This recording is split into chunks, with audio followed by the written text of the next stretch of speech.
is Gail, and welcome to my channel tonight. Happy Labor Day. I am live streaming tonight with a surprise guest, which you may have seen on the thumbnail.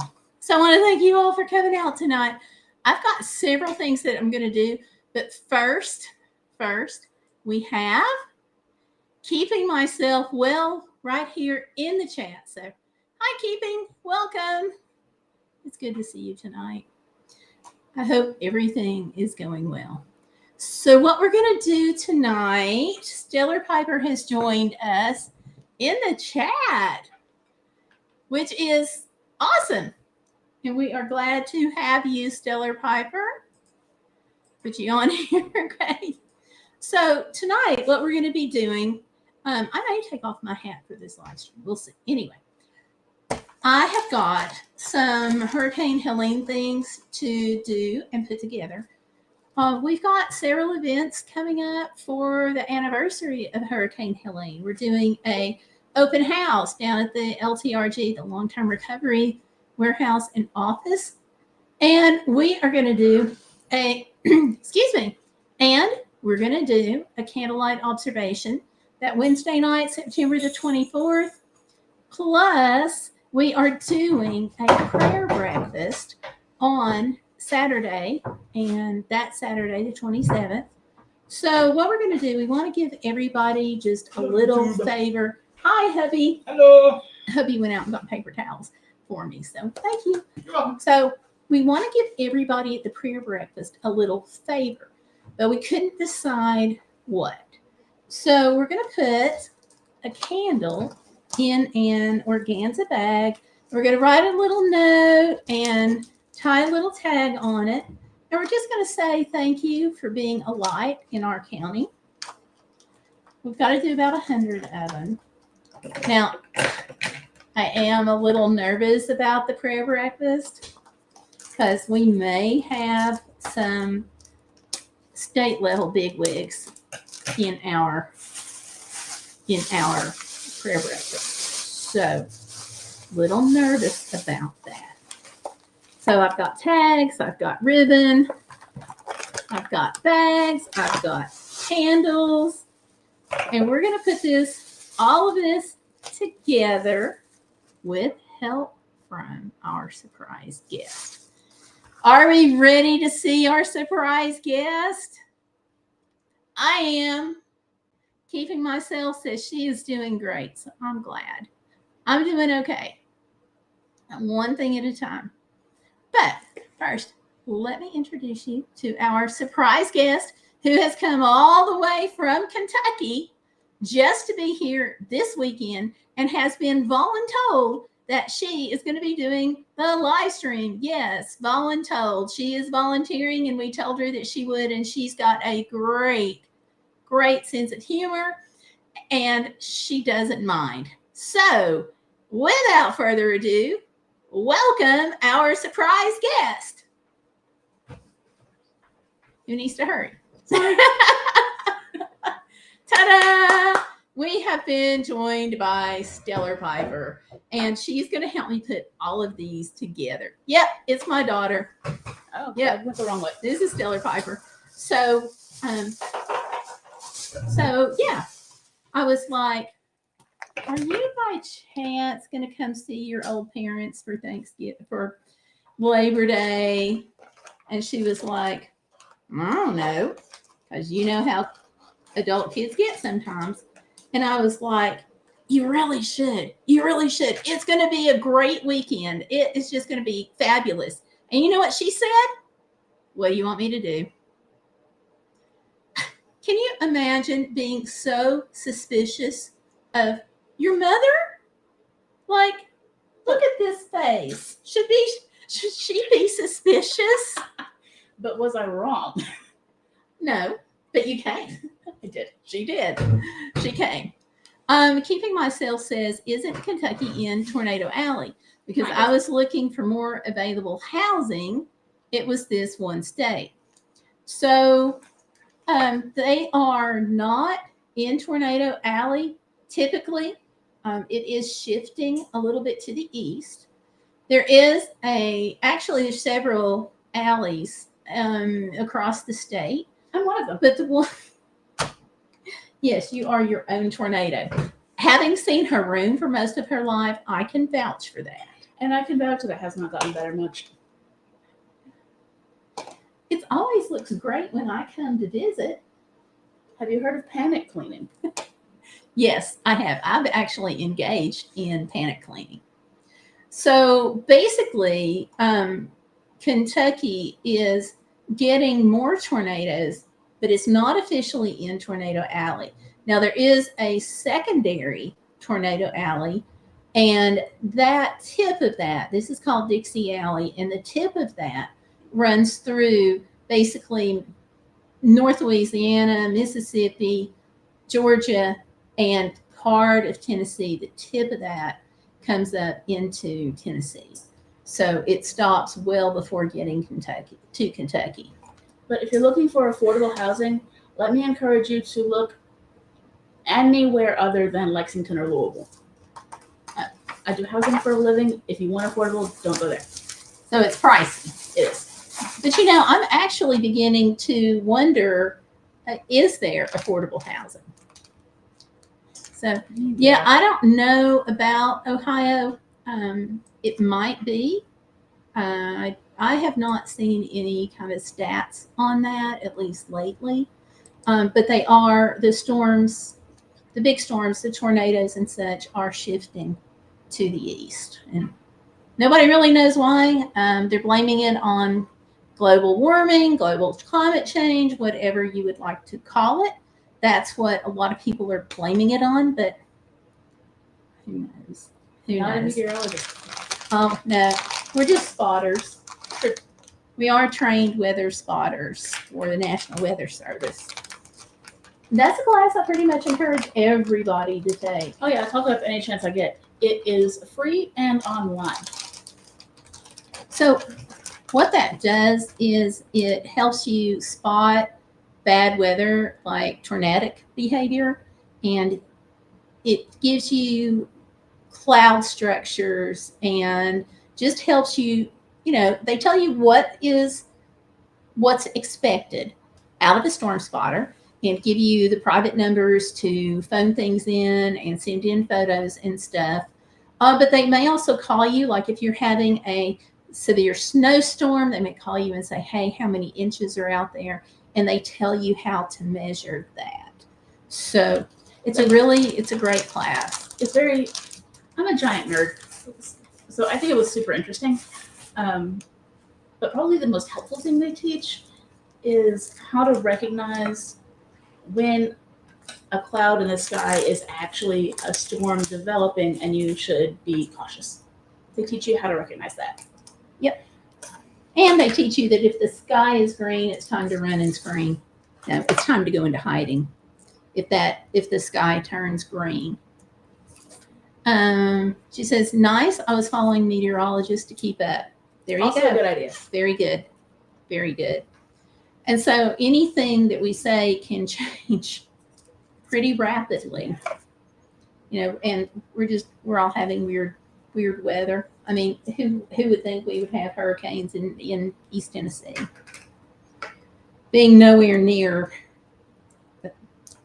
anything. Yeah.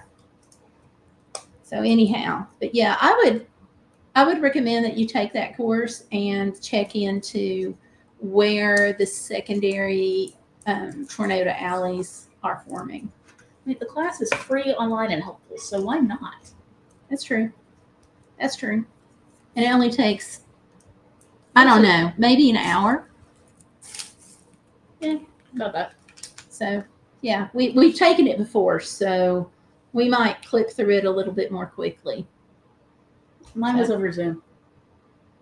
Oh, mine wasn't. Mine was just straight online class.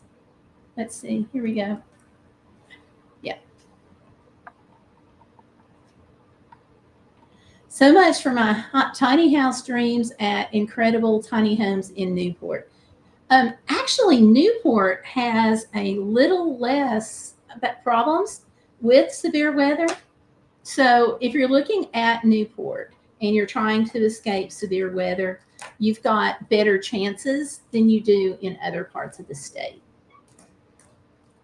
So we used to live not far from Newport, so I'm kind of familiar with that area. I used to do grocery shopping in Newport all the time. So that's what I would suggest. Once in a while, you'll have a big storm, but nothing like what you're going to have like down in southeast Tennessee with the really big tornadoes. We don't have those generally. But like I said, weather patterns are changing. I'm going to shift that just a little bit more. Okay. I'm going to shift this box just a little. Okay. Get it where you can reach it. We've got to flip all the wicks up. We got a box of tea lights. We just need to flip the wicks. Oh, actually, these we don't have to. But we will. Do wait. Well, some of the wicks have been flipped. That's okay. If some wicks are flipped. It would be nice. I could see you. Yes, that would be fun.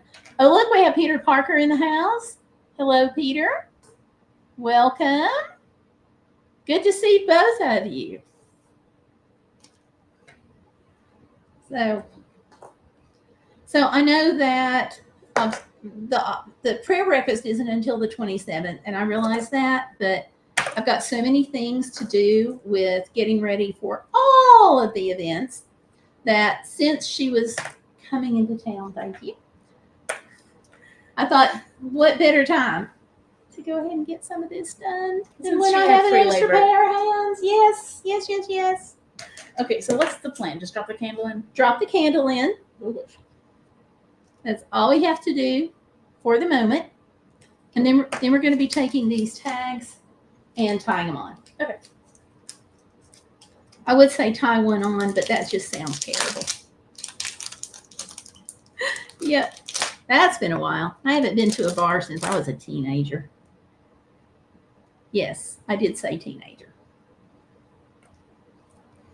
So, in my wild, wild youth days.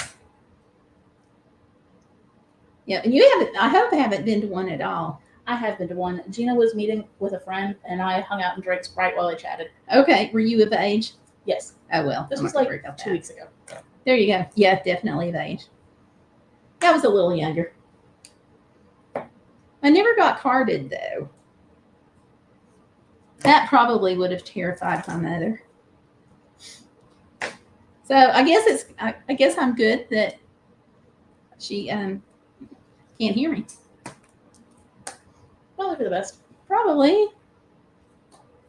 So I've got tons and tons of meetings coming up for the recovery, the Johnson County, Northeast Tennessee Hurricane Recovery. So if it all goes well, she's also going to help me make cookies. Because I have a meeting Monday. I have a meeting in Monday tomorrow? Next week. And I think so, unless they moved it, it's Monday. Okay, tomorrow. And then I have a meeting next week and the week after. And I'm on the hook for cookies for all of them. So there you go. I mean, but also your idea of a small batch of cookies is like 200. That is true.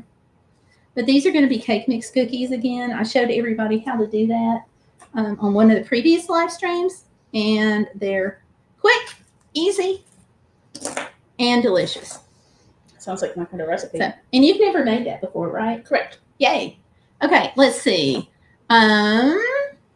Somebody says they've only had about 3 drinks since she's had her son. Yay.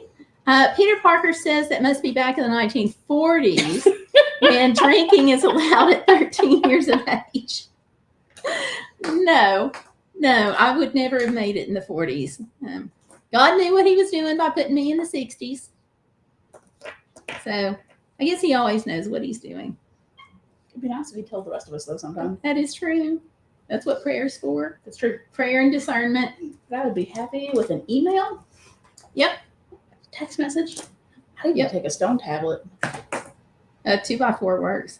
Sometimes I need one upside the head to get the message. I think that's something about all of us there.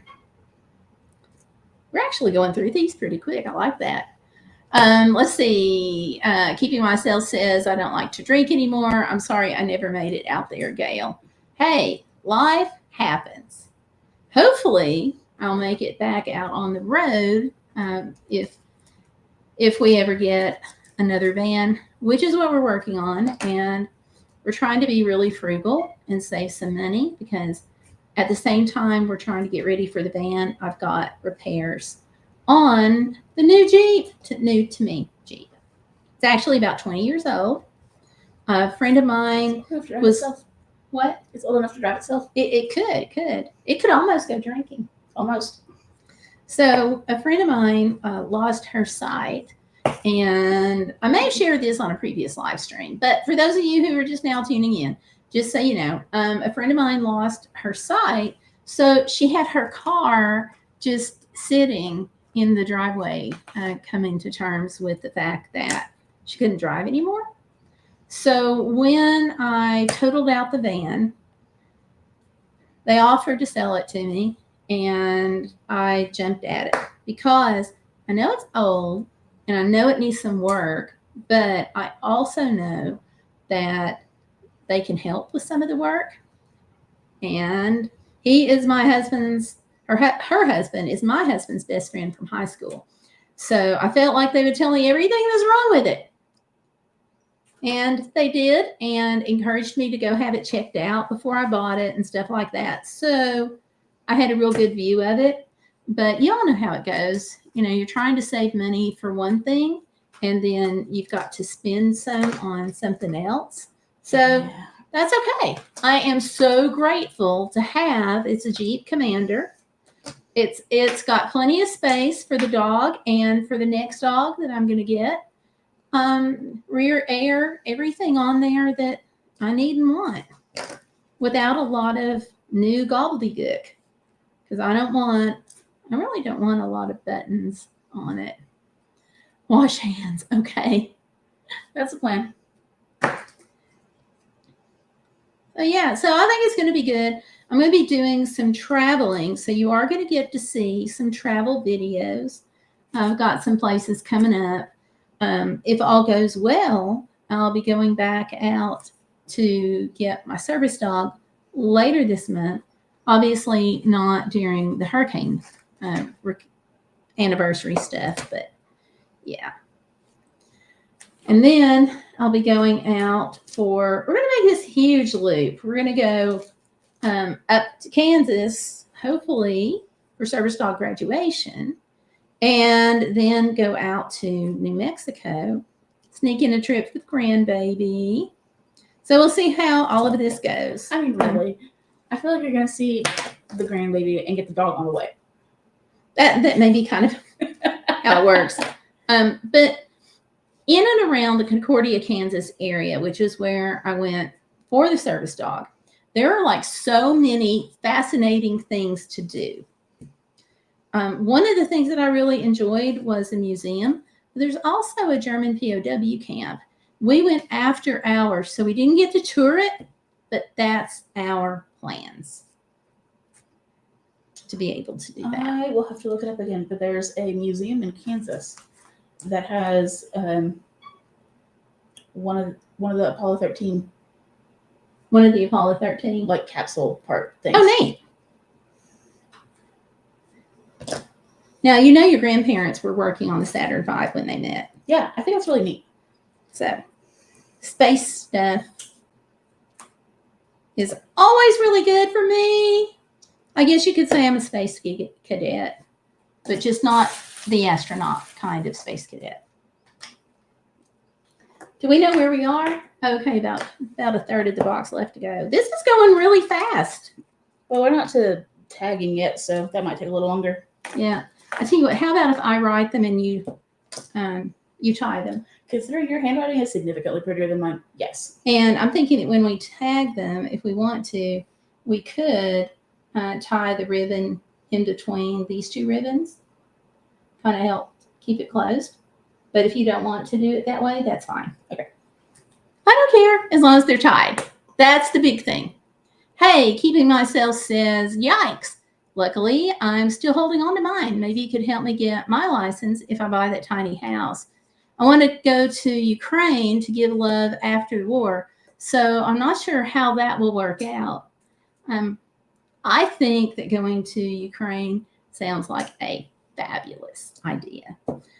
There are organizations and programs that are in Ukraine now that you might be able to start the process of going through the background checks and getting ready to volunteer with them.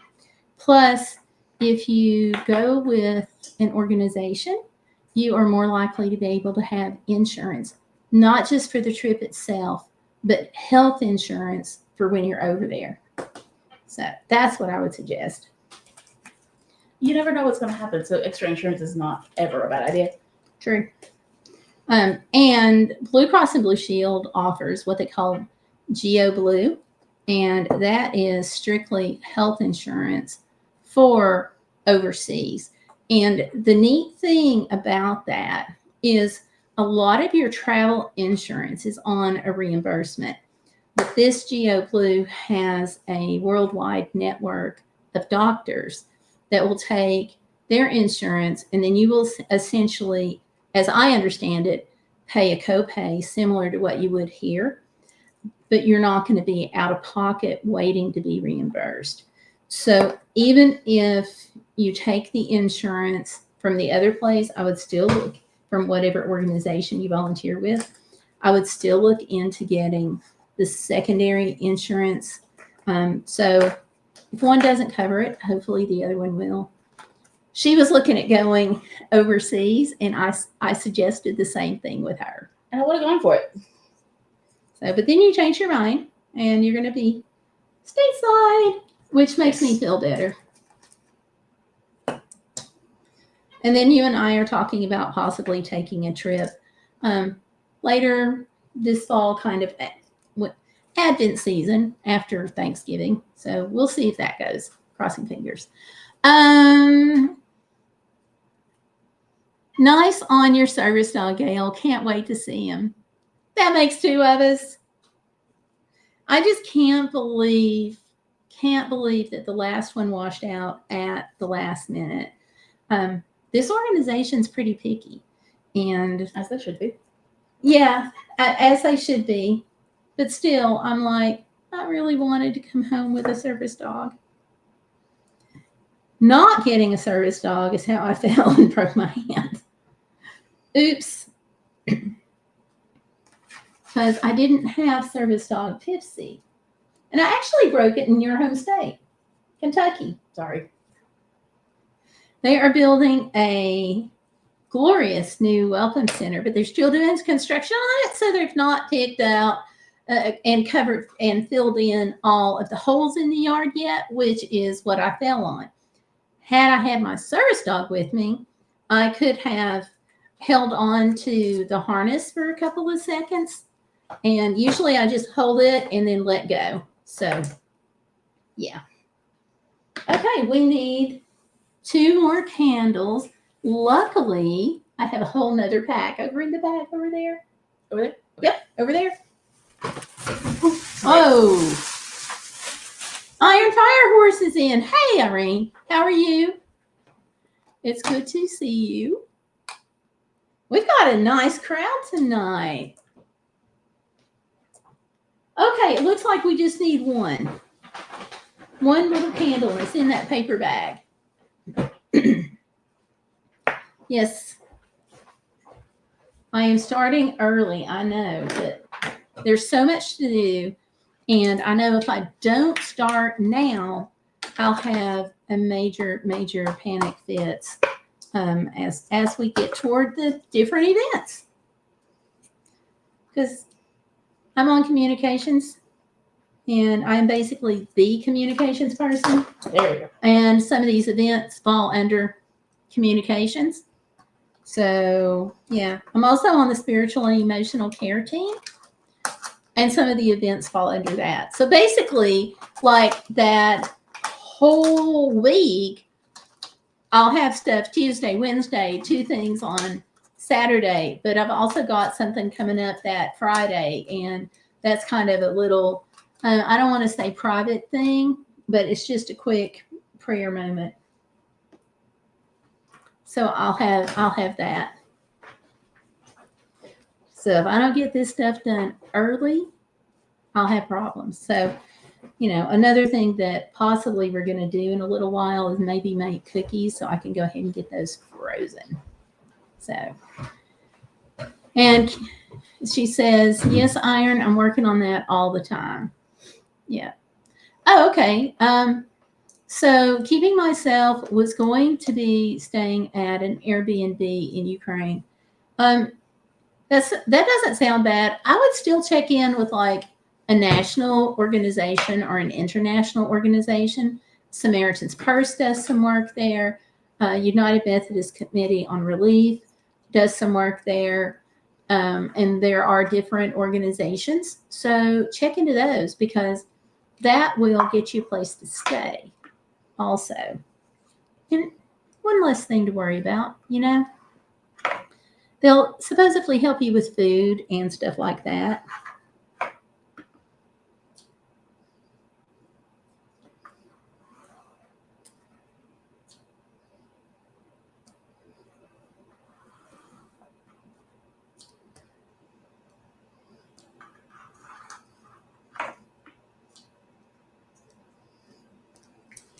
All right, I'm just trying to cut a few of these. Yeah, I abbreviated county. I don't know if I should abbreviate it or write it out.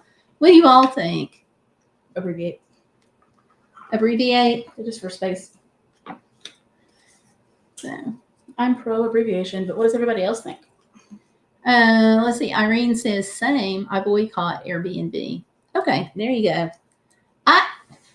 When it comes to service dogs, I have heard some really mixed things about Airbnb.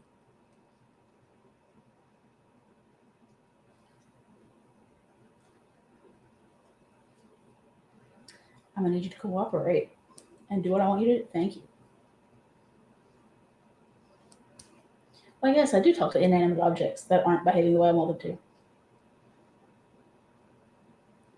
Maybe I should just say thanks for being a light in our county. What do you all think I should write out like my whole county name? The tags are going to say thank you for being a light in. So I don't know if I should say Johnson County or if I should just say our county. Thank you for being a light in dark times. Ooh. Okay. What do you all think? I don't know if you heard her. She said that one possibility is thank you for being a light in dark times. And for those of you all who have just came in, hi and welcome. We're bagging up these little candles and we're going to put these out on a table at the prayer breakfast, probably individual tables at the prayer breakfast. So they'll have, it's just some little favor. Okay. You go the way I want you to. Okay, I officially overthought this one. Okay. That is completely on brand.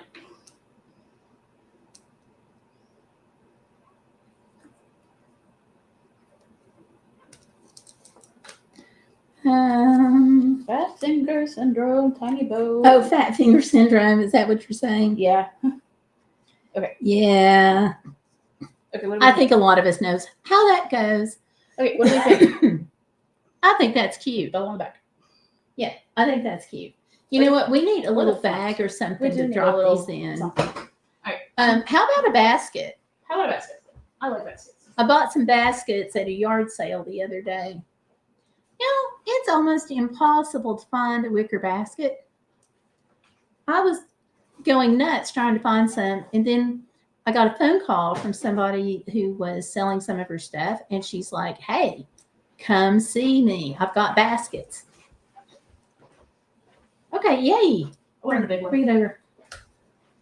So like for $2, she sold me some wicker baskets. Like all of them. Here, have some. Yay. Have some candles.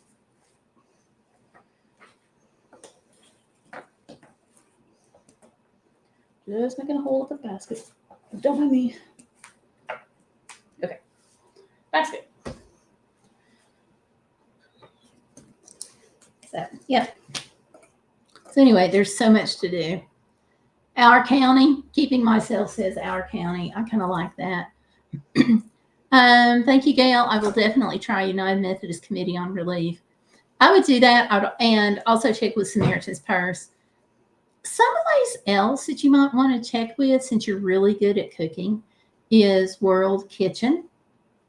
They were phenomenal here, and I know they're international.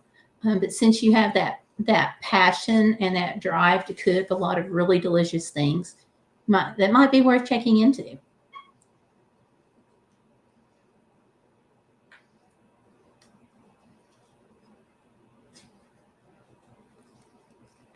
Can you think of anything else? Other than like AmeriCorps, or well, not AmeriCorps, other than like the Peace Corps? Not really. Oh, I forgot about the Peace Corps.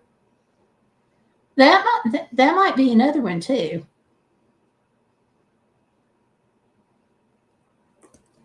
And keeping myself seconding what you said.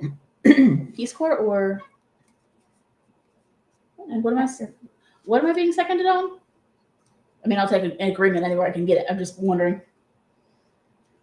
You lost track. Was it the dark time thing?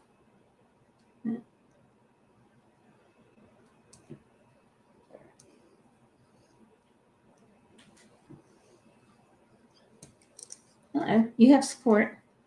Cool.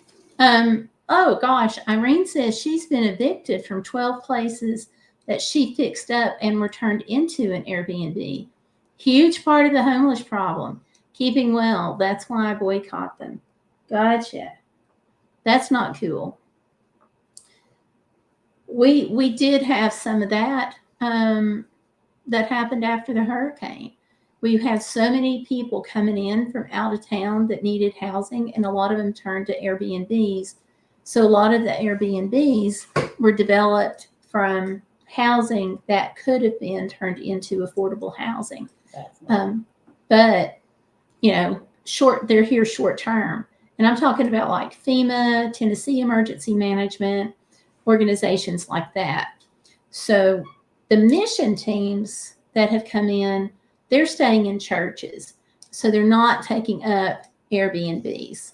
So, which is really pretty good because they don't have to pay anything to stay in a church, and so that really helps their budget, and it helps us to know that like somebody's there. And Irene says, "Yep, between 2003 and 2014." So that's about one a year. That's crazy.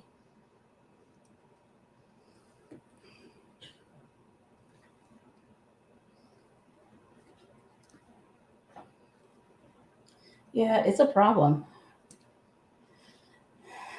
And affordable housing there's already a shortage. There was a report done a few months ago, and just for Kentucky, and Kentucky alone was short 270,000 units. 270,000. Yes. Ooh. Just to be able to house everybody. Hmm. And lately, when housing is being built, it's being like luxury housing, which average people cannot afford that. Well, luxury housing is not going to be a problem where I live. That's true. We have really slid downhill, and it's just, we can't help it. So after the hurricane came in, it took out our county's major employer, and we lost that. Plus, we lost all of the spin-off jobs. So a couple of months ago, we just posted the highest unemployment rate in the state. So luxury places are not an option here.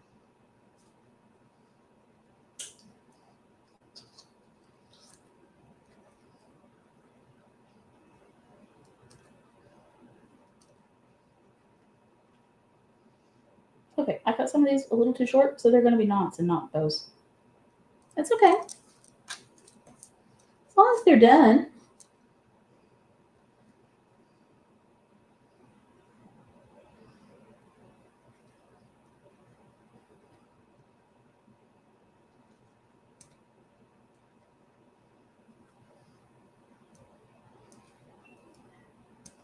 Let's see.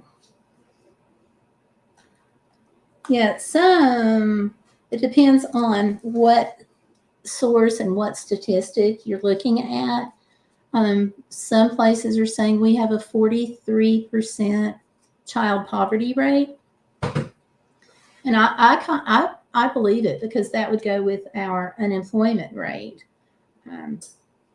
with all the lost jobs and the spinoffs. And even people who are working like under the table, sometimes they don't have those options anymore for the most part. If the person paying them can't afford to hire them, then yeah.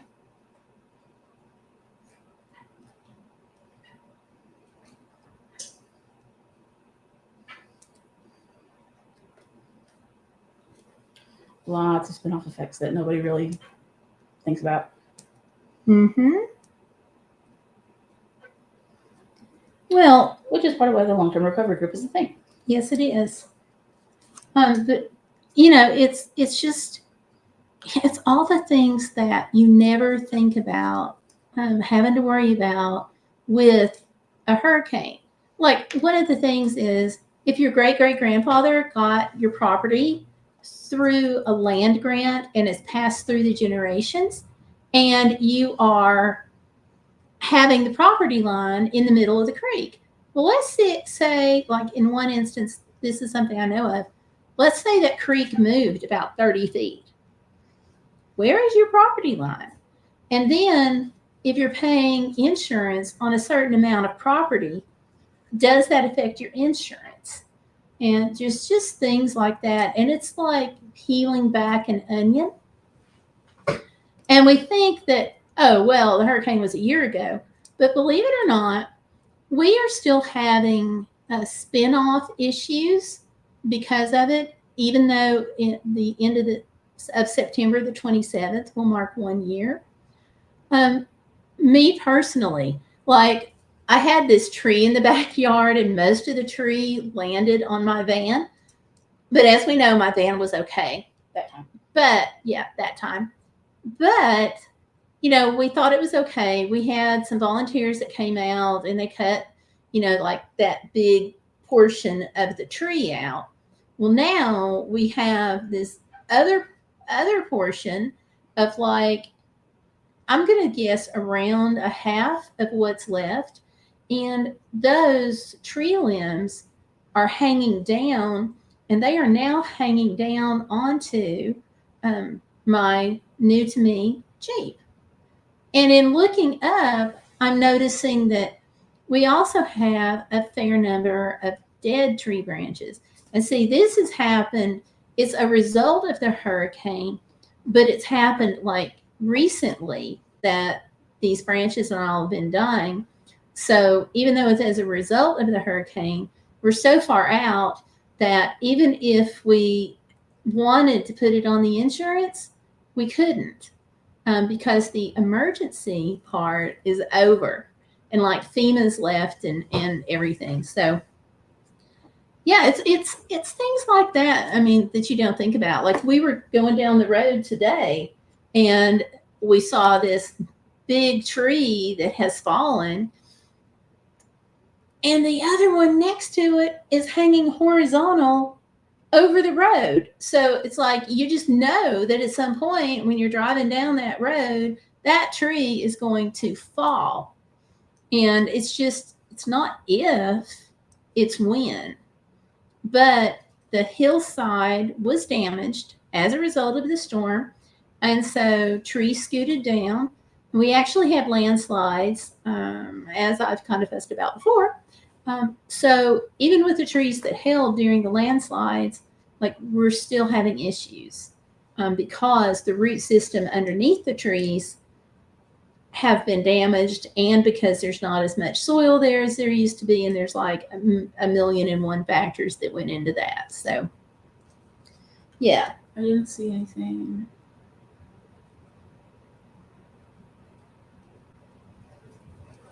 Okay, let me go back here. Let me scroll up. Okay, let's see. Irene says, been living in county housing help since, yeah.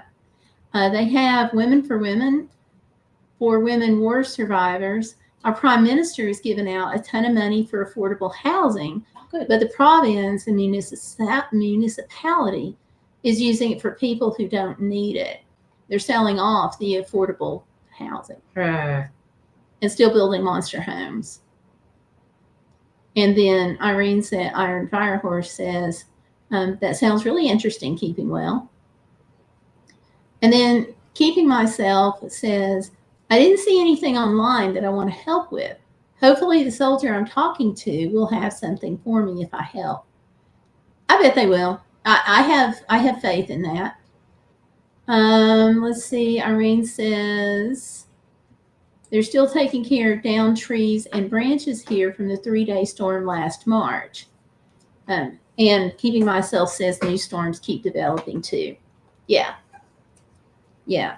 Somebody said that we could have trees falling for the next 18 months as a result of Helene because, yeah, and part of it is because, like, Helene came in and the trees fell, but some of the trees didn't fall all the way down, and so they got caught on a tree.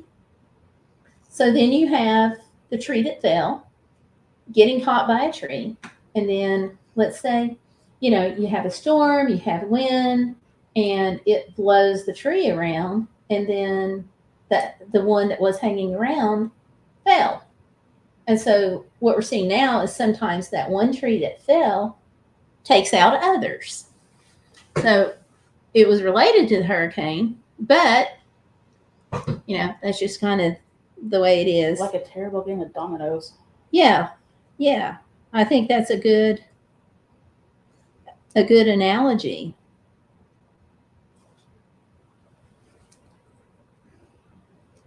Oh.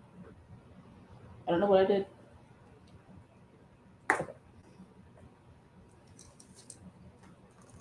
Yeah. So. Okay, I didn't break it. Good. Yeah. Oh, by the way, thank you all. I appreciate you being here, but please don't forget to like and subscribe and share the channel too, because sharing that all really helps. Sharing is caring. And the liking is a big deal. So yeah, if you all don't mind liking it, that would be great. So thank you for being BEING, good grief, a light in our county. Oh, hey, Valerie Reese is in. Hi, Valerie. Hi, Valerie. Look at my surprise guest over here. I told her, I was like, are you doing anything Labor Day weekend? And kind of laid it on a little thick. So, of course, my surprise guest says, what do you want? She didn't say yes. She didn't say no. She leapt immediately into, what do you want? But again, was I wrong? No, you weren't wrong. Okay, then. And Valerie says, we're in Pennsylvania and we'll be returning to Virginia tomorrow. Oh, cool. So, there you go. Are you having fun? She went to go see her family. Aww. Yeah. Did they volunteer you for projects? I think Valerie does the volunteering. Yeah, that tracks. So I don't know if you heard her, but she asked if you got volunteered for projects. Yeah. It's like old home week here. We have Lori Jean, we've got Valerie, we've got Irene, we've got you, we've got me. We get busy. We have everybody except Service Dog Tipsy. And he is in there cuddling with my husband. Or at least that's what he did, what he was doing when we started the live stream. I bet if I shake the treat bag, they'll come on again. Yep, let's not. Let's not.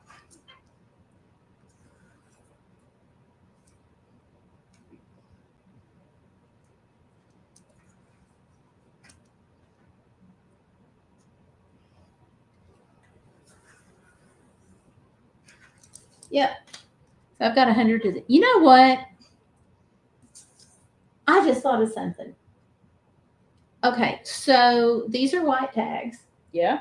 What if we had somebody print out white labels and we just went through and stuck the labels on here? I think we're committed now. I think we're committable. What do you all think? Would that be a plan for you guys? Like, okay, so we have these little circles, these little tags, and what I just thought of is we could have like my husband print out some little labels and we could stick the little labels on here and I wouldn't have to write 100 times, thank you for being a light in our county. And even better, it would be easier to read. And then I could just go through helping you tie. That'd be done for it. Yeah, let's do that. We'll just do that. Because I bet he's got labels he could print out at church. And we could just stick them on.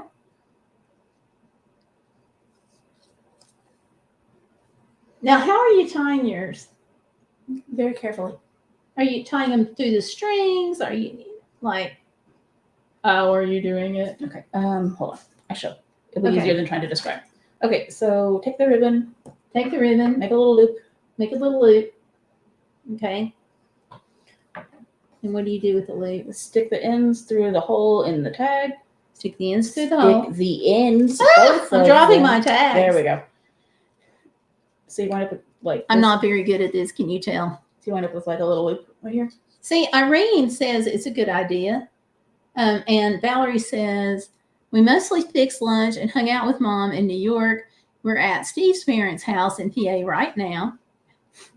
Irene is laughing at committable. I'm telling you. We are committable. So what? I'm sorry. So what? you put the ends through the little loopy part? Like that? No. It went through the loop. Oh, yes, like that. Okay. And so then what happens? Then you put the label on top of the candle so the label is on top of the wick. Okay. Flip it over. Flip it over. And then, whether it wants to or not, take the ends, wrap it, and just do it on. Ends, wrap, knot. Okay, got it. Oh my gosh, I am having flashbacks, and it's your fault. I'm blaming my sister for this one. Nope, wedding. Yeah, that's why I'm blaming my sister. She's not here to defend herself. Which is part of why I'm blaming her. How many communion cups of birdseed did we tie for her wedding? It was more than 100. So, Yeah. Yep, the church allowed us to throw birdseed. So we did. But we had to tie, we put the birdseed in communion cups. And then we had to tie all ribbon around all the communion cups. So this is reminding me of that. Let's see who else we got. See, and Irene likes my idea. After I thought about it for like 2 more seconds, I agree. Labels. You agree. Labels. Okay. Labels. Grandma Lynn is in. So hi, Grandma Lynn. She says good evening. Keeping Myself says labels sound nice. Labels are smart. Yeah. If you ever have to do this, do labels. So see, we have a unanimous decision Labels. between us and the YouTube group. So yay, thank you. Are we tying these a little too long? Probably. Okay, if I run out of ribbon, we'll think of something else. Okay. We'll use curling ribbon. As long as they're tied, though, I really don't care. Okay, I have the last written label. Okay. Do we want to tie more right now and stick them on later? Or I'm tying. Okay. I'm trying. And actually, on the candlelight observance, those of you who have known me for a while, and I think we've got a couple of people in, my experience with domestic violence is coming into play because we have done candle services for domestic violence victims for a long while. So I borrowed on that. A couple of years. Yeah, a few years. So I borrowed on that, and that kind of situation is what we're basing a candlelight service for. You will tie, whether you want to or not. You So, will be tied. I'm really glad to be able to do that. We're going to have the candlelight service, and then we're going over to my husband's church, and afterwards for refreshments, aka cookies, and there's going to be like finger foods and stuff. So if all goes well, the bulk of the food will be covered under a grant. So we are keeping our fingers crossed for that. We'll see. You never know with grants. But the really big thing that I don't have as much experience in, and I'm not going to say that we're flying by the seat of our pants, but the really big thing that I don't have as much experience in is a prayer breakfast. And so that's on Saturday morning. And then that evening on the 27th, we're having what they're calling a gathering because nobody else could figure out what to call it. We don't want to call it a celebration, but we wanted to do something so families and with kids could just kind of have some downtime on that day and give something positive for them to think about. So we've got hot dogs that I think are going to be covered under the grant. If not, I'm going to be buying a bunch of hot dogs.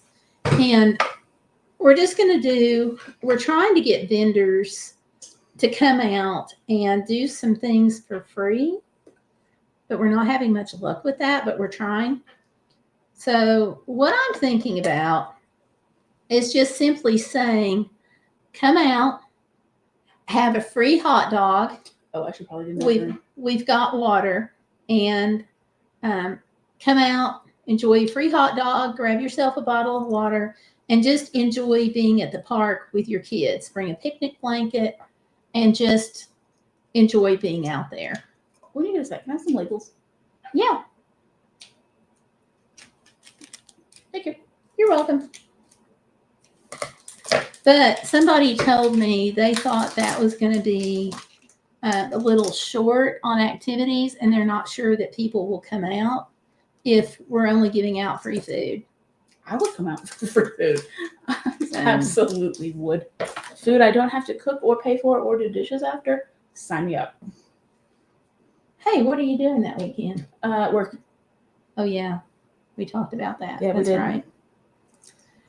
And then the next day, my husband's having a thing at his church, so we've got that coming up too, and it's just going to be a really busy time period. But I'm really glad we're doing it. I think it needs to be done. Yeah, something. And I think like having a little tension break, mood lightener thing would be a good idea. So we're trying that. And then also going back to my domestic violence experience, we're the open house that the long-term recovery group is doing. I'm pretty much putting it together, and I'm like, okay, you all, look, this is what we're having. This is what we're doing. So, yeah. You said something earlier about not having done as much prayer breakfast, but you've done prayer services and pancake breakfast. So yeah, I've done pancake breakfast. You've done all the elements. And we do have another church that's going to be providing breakfast. We just have to provide the prayer. Well, and it's a little bit more than that. It's like if you've got elected officials coming, how much time do you let them speak? Do you recognize them and give them a certificate for helping? Or, like, how do you how do you build that in? Those kinds of things. So I don't have experience with that. If you do let them speak, I would tell them they have half as much time as you actually allow. We're going to make it plain, like, hey, we're trying to keep this to as close to an hour as possible. Partially because, oh yeah, another thing that's going on that day is right after we have the prayer breakfast, we're going to go over to the site of what they're calling the Heritage Tree. And the Heritage Tree was a 350-year-old tree, and the hurricane took it out. So we're going to go have a remembrance moment there. And somebody has taken either a graft of the tree or one of the acorns from around the tree. I'm hearing different stories, and I don't know which it is. But we're going to actually be able to, at some point, replant part of this tree. So it's not going to be the same tree, but it's going to have that heritage. So yeah, let's see. Okay, keeping myself. We're getting tired, honey. I'm going to go. Love you guys. Thank you for coming in. Thank you, Lori. That was really nice of her. It was. And let's see, Valerie's here. She said, too bad you couldn't do a movie night or something like that. We talked about it, but we couldn't decide. Like, we were wildly apart on the type of movies.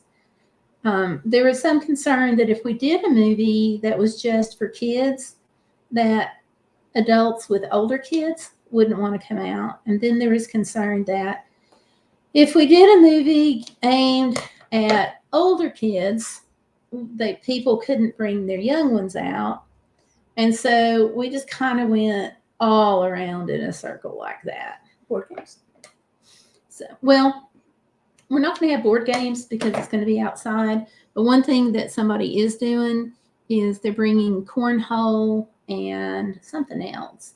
But we're pretty much just going to say, like, hey, if y'all want to play, there's the game. It's not going to be anything big for prizes or anything.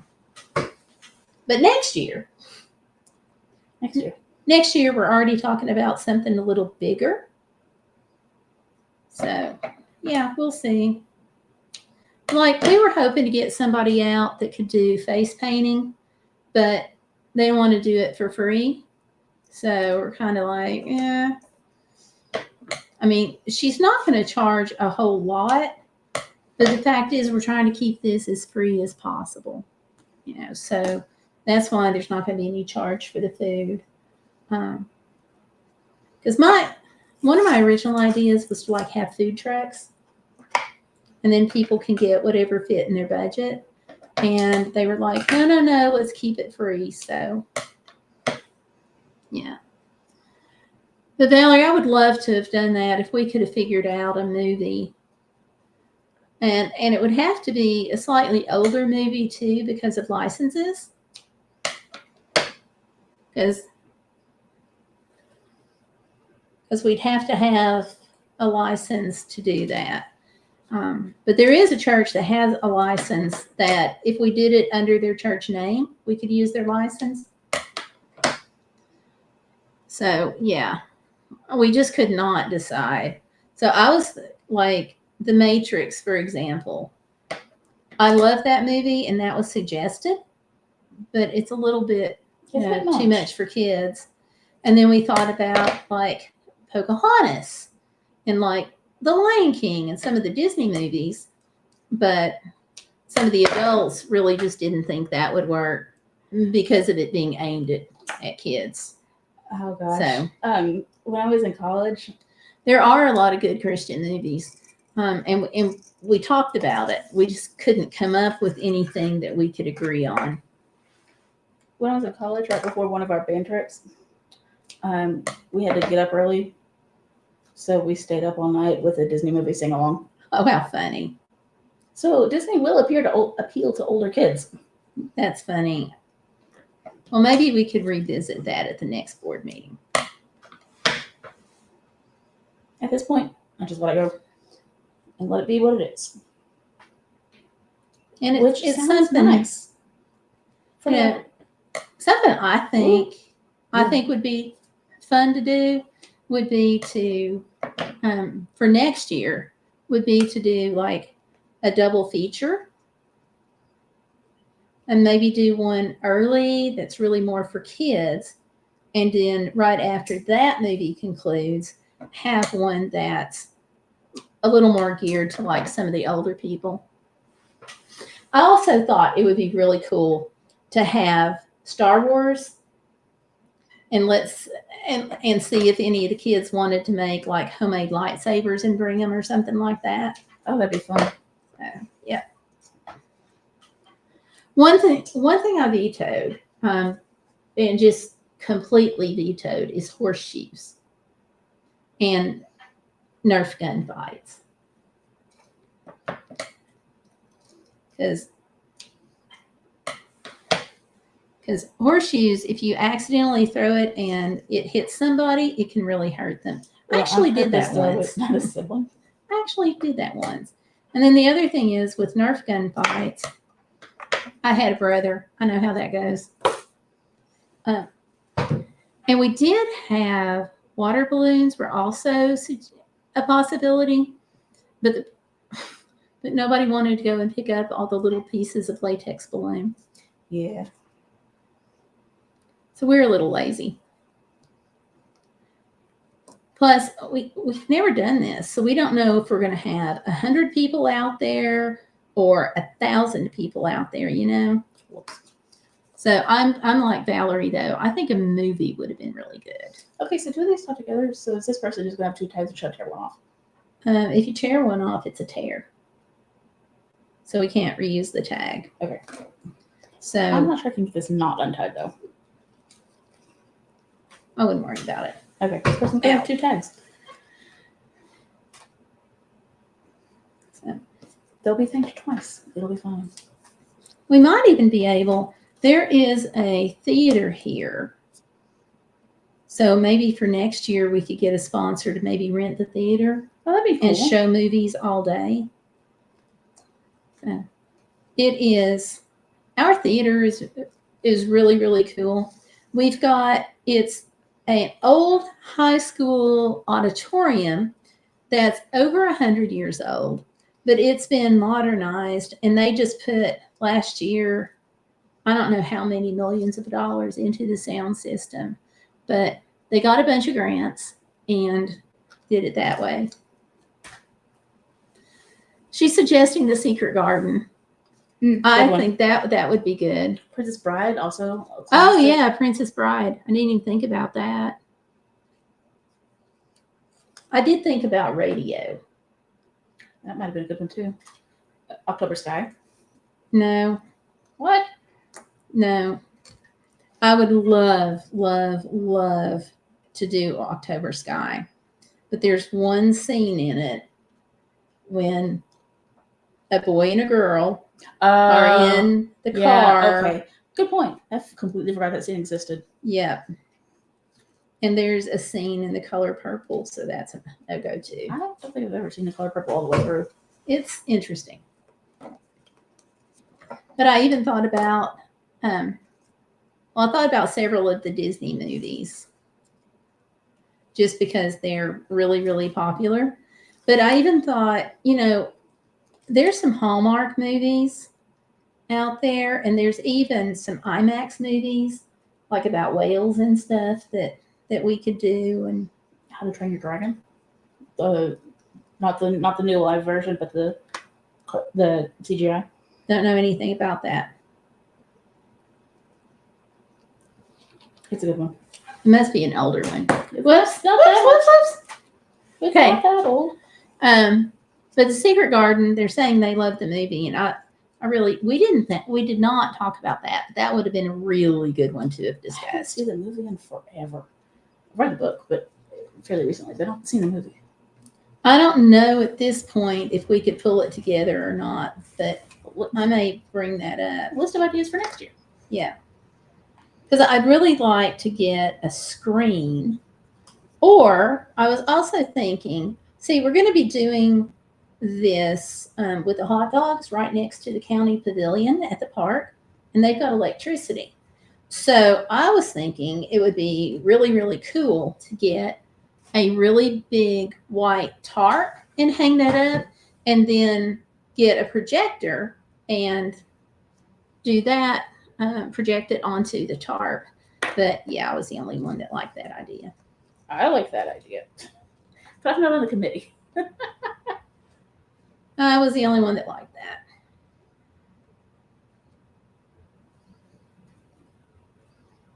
So I tried.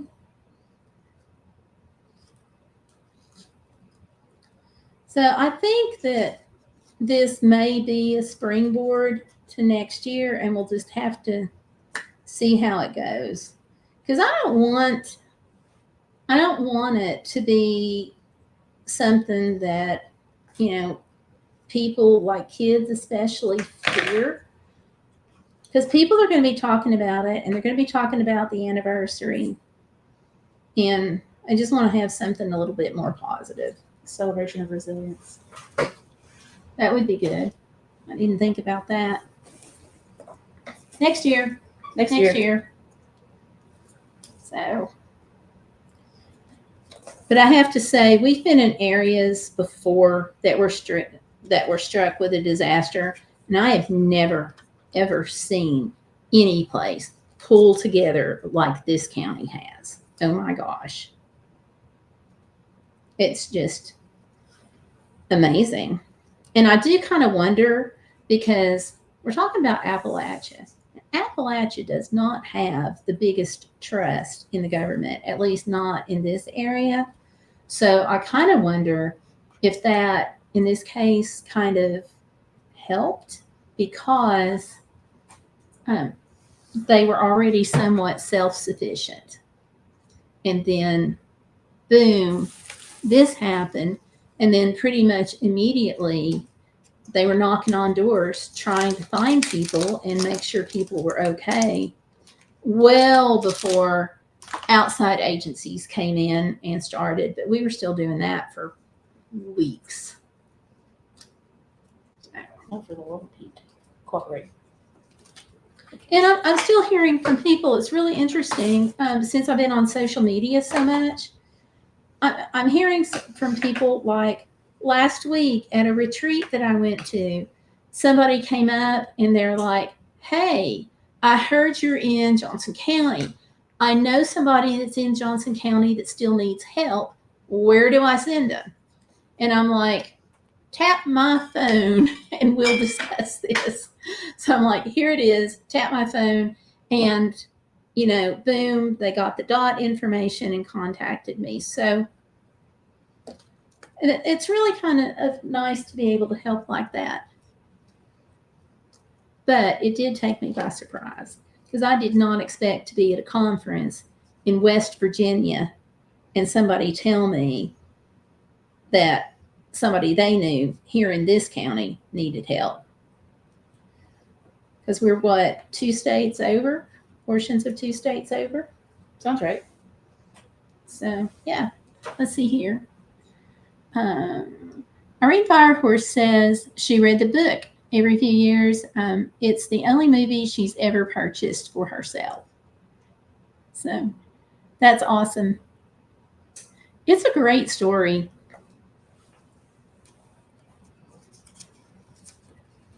I wrote down and bought a movie not long ago, but I don't think it's one we can show. I think it's one that's going to go over most people's heads. Yeah. And that's Cabrini.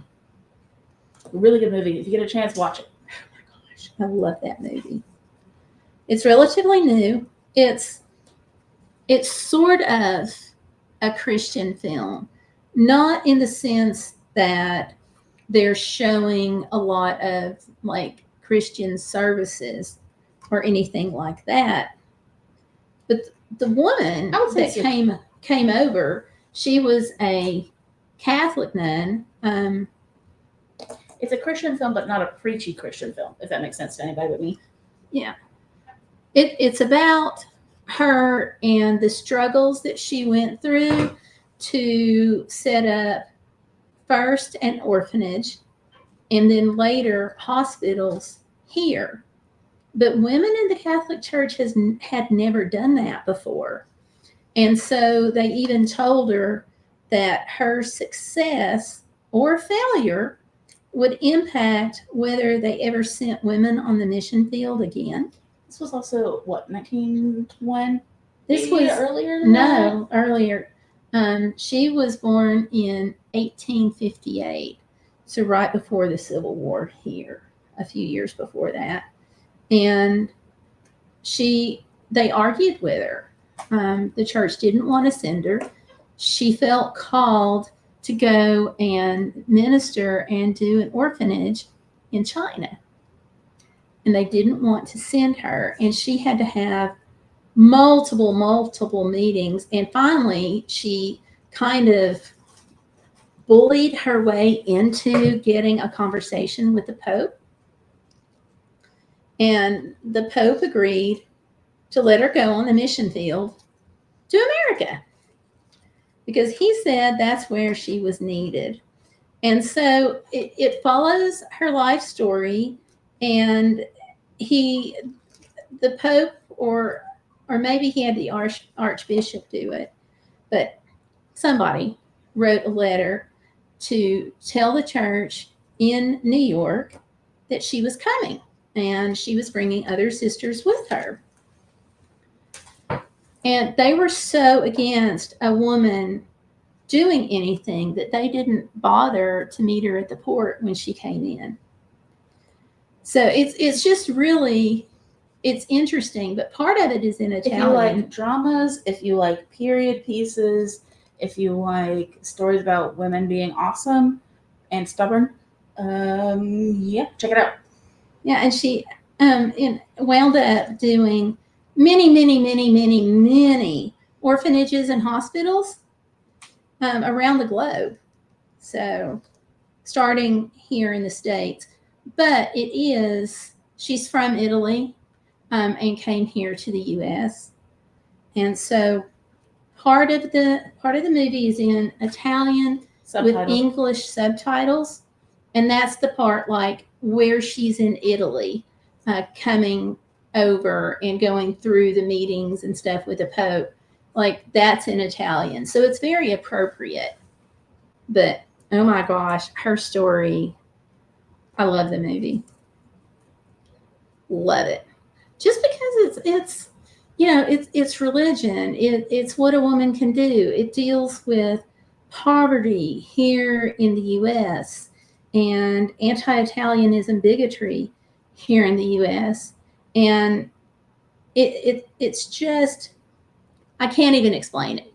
Watch it. It's moving. It's also frustrating to see what she went through. And there are a couple of times in the movie where the movie itself just kind of drags. So you gotta, no movie is perfect. So you gotta work through that. But oh my gosh. Yeah, I love it. And Irene says, okay, thanks. Oh, it is Cabrini. Let me type it in. She actually was the first woman to become a saint.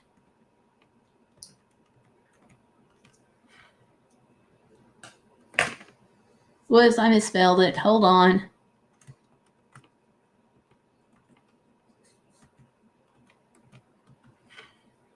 I hit the wrong key there. There we go. Did I just do that again? Cabrini. There, I got it right the second time. Hit all the correct letters. Yeah. So, yeah. What other movies do you guys think would be good?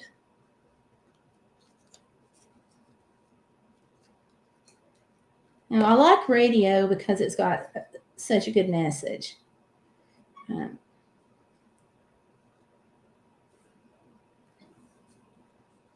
Somebody else suggested Hillbilly Elegy. Nope. But where we're in Appalachia, I want something to have a really positive message.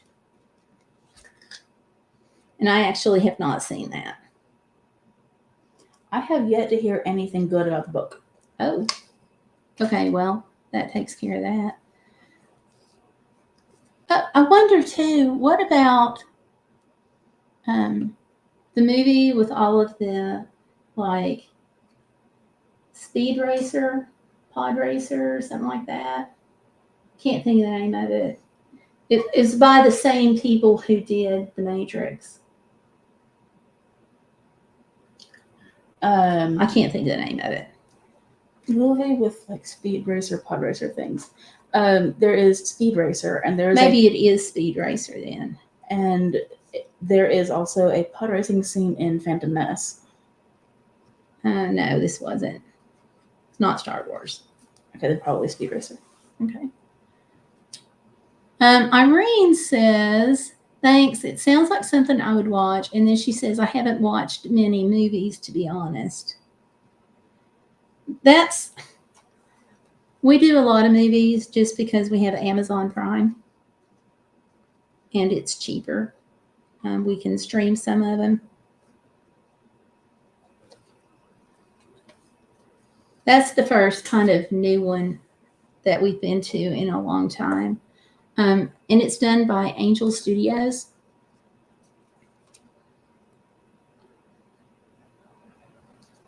And I am talking and I am putting these on wrong. Oops. Whoops.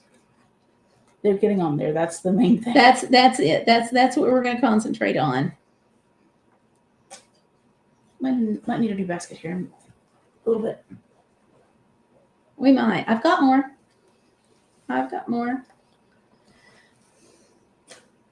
I think Jonna used a bunch of them in her wedding. I'm not sure. She's the lady I bought some from. We still have lots more to do. We're running out of room in the basket. Ordinary Angels. Okay, let's see. 2024 American Christian drama film that tells the inspiring true story of a hairdresser who rallies her community to help a widowed father save his critically ill daughter. That sounds good. She also says, I only watched Star Wars, the first one, every night all summer, I think 77 or 78 LOL. Yeah. I want to say 77, but I'm not sure. Bolt. Oh, Bolt would have been good. Except I think Bolt gives misinformation. No. I'm thinking of Balto, not Bolt. I'd have to go back and look at Bolt again. Remind me what that's about. Superhero dog. Oh, yes. That would have been good. I also brought up Milo and Otis, but I'm like the only one that knew what that is. Oh, God, I haven't seen It's that. a dog and a cat, and they forever. go on their journey to get back home. They get lost. But I was the only one that had heard of that, so that didn't go. Homeward Bound, then, maybe. That is a Milo and Otis, isn't it? No. Homeward Bound? No. Or is that different? Different. Okay. Milo and Otis was just a dog and a cat. Homeward Bound is two dogs and a cat. That would have been probably cute. Next year. Probably seen it. Or at least been around me and saying, well, we've seen it. Next year. Of course, Frozen and Moana. Why are you being the way that you are being? But look, y'all that are listening, and do you see any reason why a large white tarp wouldn't work for a screen? Might be reflective. Could be. Large white bedsheet would work, though. We want it like big enough to cover the wall of the pavilion so King-size people bedsheet, could then. see it. I'm thinking like 40 by 60 feet. An entire bolt of white fabric stitched together with another bolt of white fabric. I don't know I don't know if we can get anybody to sew that. Are you volunteering? Absolutely not. Look, I know you know how to sew, at least a little bit. I don't have a sewing machine. I can loan you mine. I don't have room for 2 bolts of fabric in my tiny little apartment. Oh.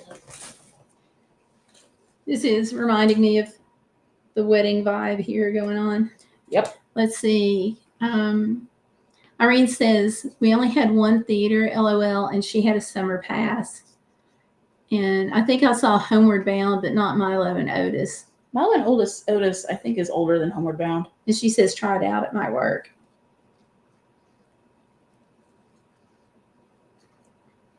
I know you liked Milo and Otis. And it's just a fun, lighthearted, I mean, they find their way home. They go through adventures. They talk to each other. It's just cute. But somebody said that they thought that most people, and they've not seen it. They were going strictly on my description, and they were like, they thought that most people would be bored with it, which is true. But I think kids wouldn't, and I think animal lovers wouldn't be bored.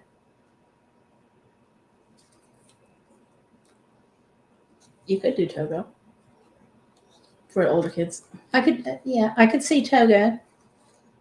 I could see Togo if it's available with a license, but that would be a good idea. So Balto that I mentioned a little while ago, I didn't want to do that because I felt like it gives misinformation. Balto is the sled dog that is credited with getting the serum to Nome back in the 1920s, I think it was, in the Great Race of Mercy.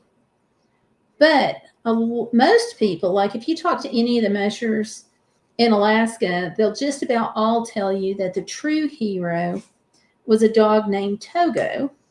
Togo did the work and Balto got the credit. And apparently, he went through the most sub-zero temperatures in whiteout conditions at times that the musher couldn't even see him at all, and I understand couldn't even see most of his team. And he had to just trust the dog to stay on the trail and get them through. And he did. And he apparently also went the largest section, plus in the worst conditions. But Balto's owner, sled handler, whatever you want to call him, the musher that had him, did not stop at a checkpoint where he was supposed to stop and hand the serum off. And so, so he wound up being the one to cross the finish line. And so that is why some people hail him as being the hero of the serum run.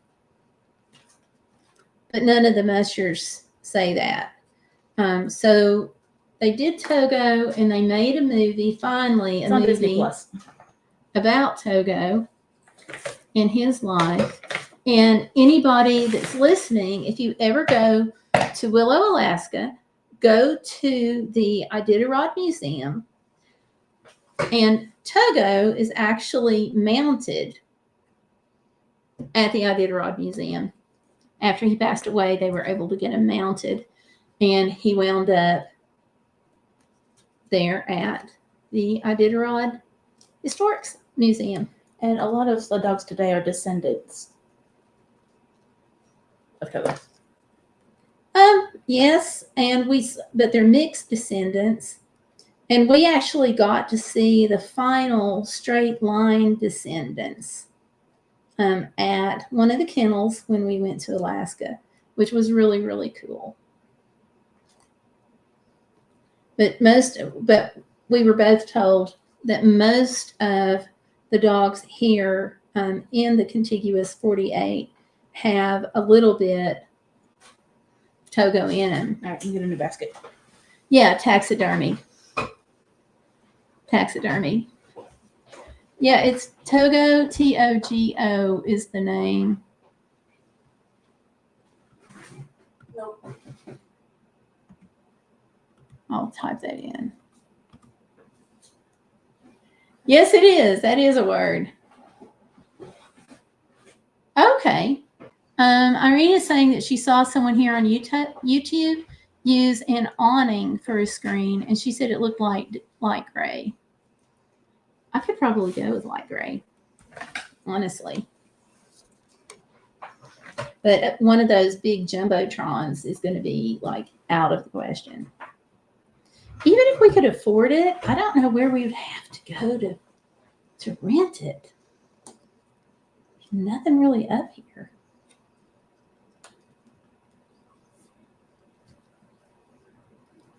And Valerie, I don't know if she's still in, but she absolutely is a gem.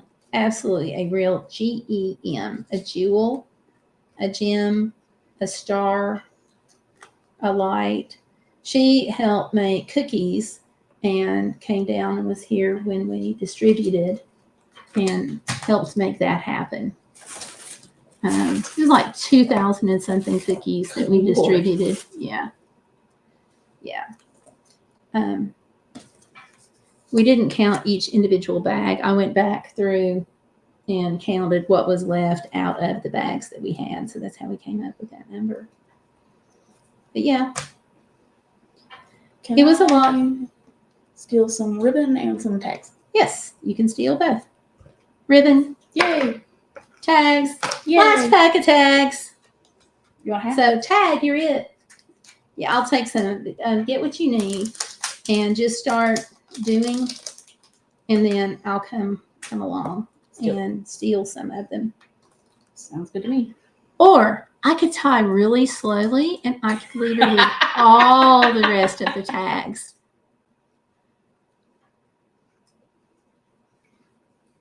Rent a white box truck and use the side for the screen, LOL.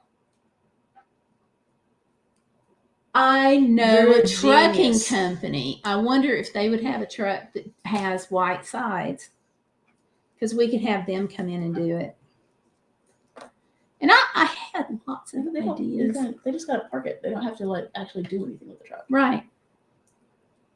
I actually had some ideas that we just haven't had time to follow up with. Because I thought it would be a good idea to have an event where we invited the fire truck and let kids come and climb on it and talk to the firefighters. Have the police officers come out and do car seat safety checks, because those are nice things to have, and they're free. But we would need to have it more during the day than in the evening. But there's so much like that. And you could have a trucking company. I was thinking they might be able to come out and bring a truck and talk to people about why should you not follow so close that you can't see the mirrors on the truck. You know, how should you handle driving safety around a truck and actually hear that from a driver? And I think that would be cool. So a tractor trailer, a fire truck, police officers doing safety checks. Do all that during the day and then close the day with a movie projected on the big rig? Yep. Now that I've got the big rig idea. So yes. Irene says not if you're inside though. That's true. We're just, the pavilion is open on most sides. And of course, with my luck, we'll plan all of this outside and it'll rain, because that's me.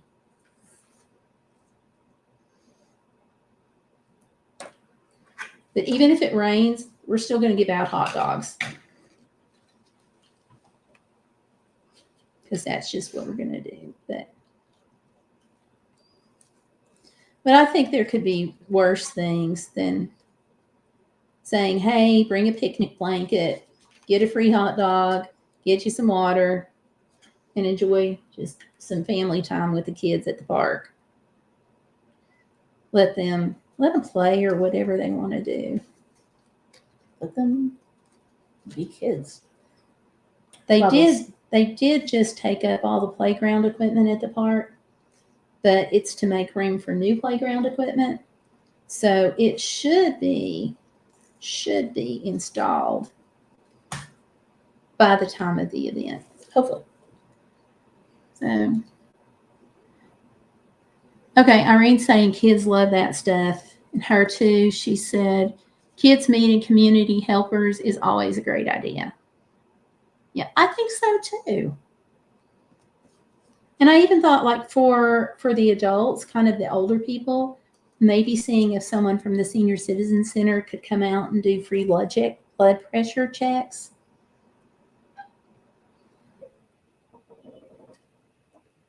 And somebody suggested that some of the recruiters might be willing to come out and bring like swag, like pencils and things like that.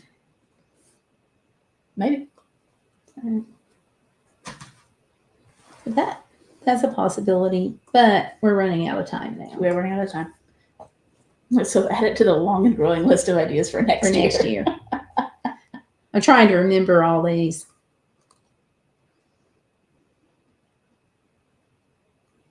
So those are, possibilities. And then the other thing is, I was thinking if we had the fire trucks and the police officers doing car safety seats, we wouldn't have to have like vendors necessarily coming in and doing face painting and stuff, just because we had some other big things going on. So, yeah. And I guess I'm kind of mean too. The idea of the bouncy house came up, and those kind of scare me. So, do you remember the time I knocked it over? No, I don't. You knocked over the bouncy house? I sure did. And I haven't set foot in one since. Okay, well, it's things like that. We had a vacation Bible school end of bash type thing, and I had a bouncy house. Where was this? This was in Jacksboro. Okay. I probably didn't pay attention. Although if it was on a Saturday, I would have been working. You weren't there for some reason, so that's probably it. But so anyway, I wasn't there, and you're asking me if I remember something? How can I remember something if I'm not there? I didn't think that through. I don't think you were. I don't think you were there. Maybe you were. Okay. So anyway, but Sam was definitely there because she talked me into getting in the bouncy house. I wasn't gonna, because they had like a over a certain age don't do it kind of thing posted. And I'm like, yeah, maybe I shouldn't. And she talked me into it. Oh, and it was windy. I do remember hearing about that. I remember this event being inside, but okay, then that's not the one I remember hearing about.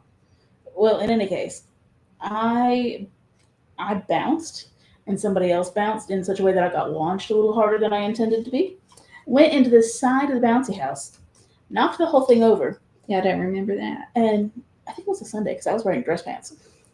Because I would have been working. So, okay. So, of course, the sides were mesh. And the dress pants I was wearing had buttons on the back pocket. Oh, no. So, the button on my pants got caught in the mesh. So, everybody's telling me to get up, and I'm like, I can't. Because you were caught in the butt. I was stuck. Okay. So, my poor sister, who got me into this mess in the first place, so really it's her own fault. I had to like kind of sit up, and she like crawled under me and unhooked my pants from the mesh. Okay, yeah, I don't remember this at all. And I must not have been there. I have not set foot in one since. Well, I'm not real fond of bouncy houses, but that's just me. So now I think that there's two of us that are not fond of bouncy houses. I have no plans to set foot in it. Okay, and see, Irene is like, she's on it. Okay, I think we're thinking alike. She says often kids are afraid of police, firefighters, etc. So getting a chance to talk and hang out is good. So yay. And she also says she's not for the bouncing castle stuff. Thank you. Thank you. You know, Paris has a community outreach. She said, I'm a Scrooge. For that, I was told. Okay. I don't think you're a Scrooge. I think it makes you sensible. I side with you. I don't think you're a Scrooge at all. I think we're smart. But for me, it just looks like a great excuse for a kid to bounce and break an arm Or get their pants caught. or get their pants caught. Now that I know that, and it's going to be, I don't know if it's going to be cold. I don't know if it's going to be hot. But I think if it's hot, the inside of those are going to be miserable. Probably. So many good reasons to skip it. And I don't want kids to overheat. So You know, the Paris where I work, the city police has a community outreach officer, okay. and it's actually his therapy dog that shows up at work. So I wonder if the police department up here has a therapy dog that they could bring. We do not. We have a canine. Oh, that's not the same at all. Nope. The canine was shot in the line of duty a few 3 months ago, maybe 4. Poor dog. But the canine is okay. Okay, good. And he's back on the job. I think he was a sniffer canine that just like bombs, drugs, stuff like that. But yeah. It was not the same as therapy dog. Yeah. No. The therapy dog that we are going to have is my service dog. He's going to be an excellent therapy dog. He is going to be, I don't know if I told Irene, but he's going to be retiring. They're working on getting another service dog for me. And so when he retires, he's going to become a therapy dog. He's already had that training. So he's just going to be changing roles. And the difference for him is he can be petted now, which is he's going to love that. He's going to love his retirement job. We've already kind of tested the water with him, and oh my gosh, I was so proud of him. We had a mission team that came in down at the church. We get this phone call from them around 10 o'clock or so at night, and our fire alarm was going off, and they couldn't get it to turn off. So we had to go down there, and we couldn't get it to turn off, but because of the way it's set up, the alarm company went ahead and called the fire department. So we go in there. It's 10 o'clock at night. He and I do a walk through the building because he hates smoke, and I knew he would tell me. But we didn't smell anything, no smoke noted.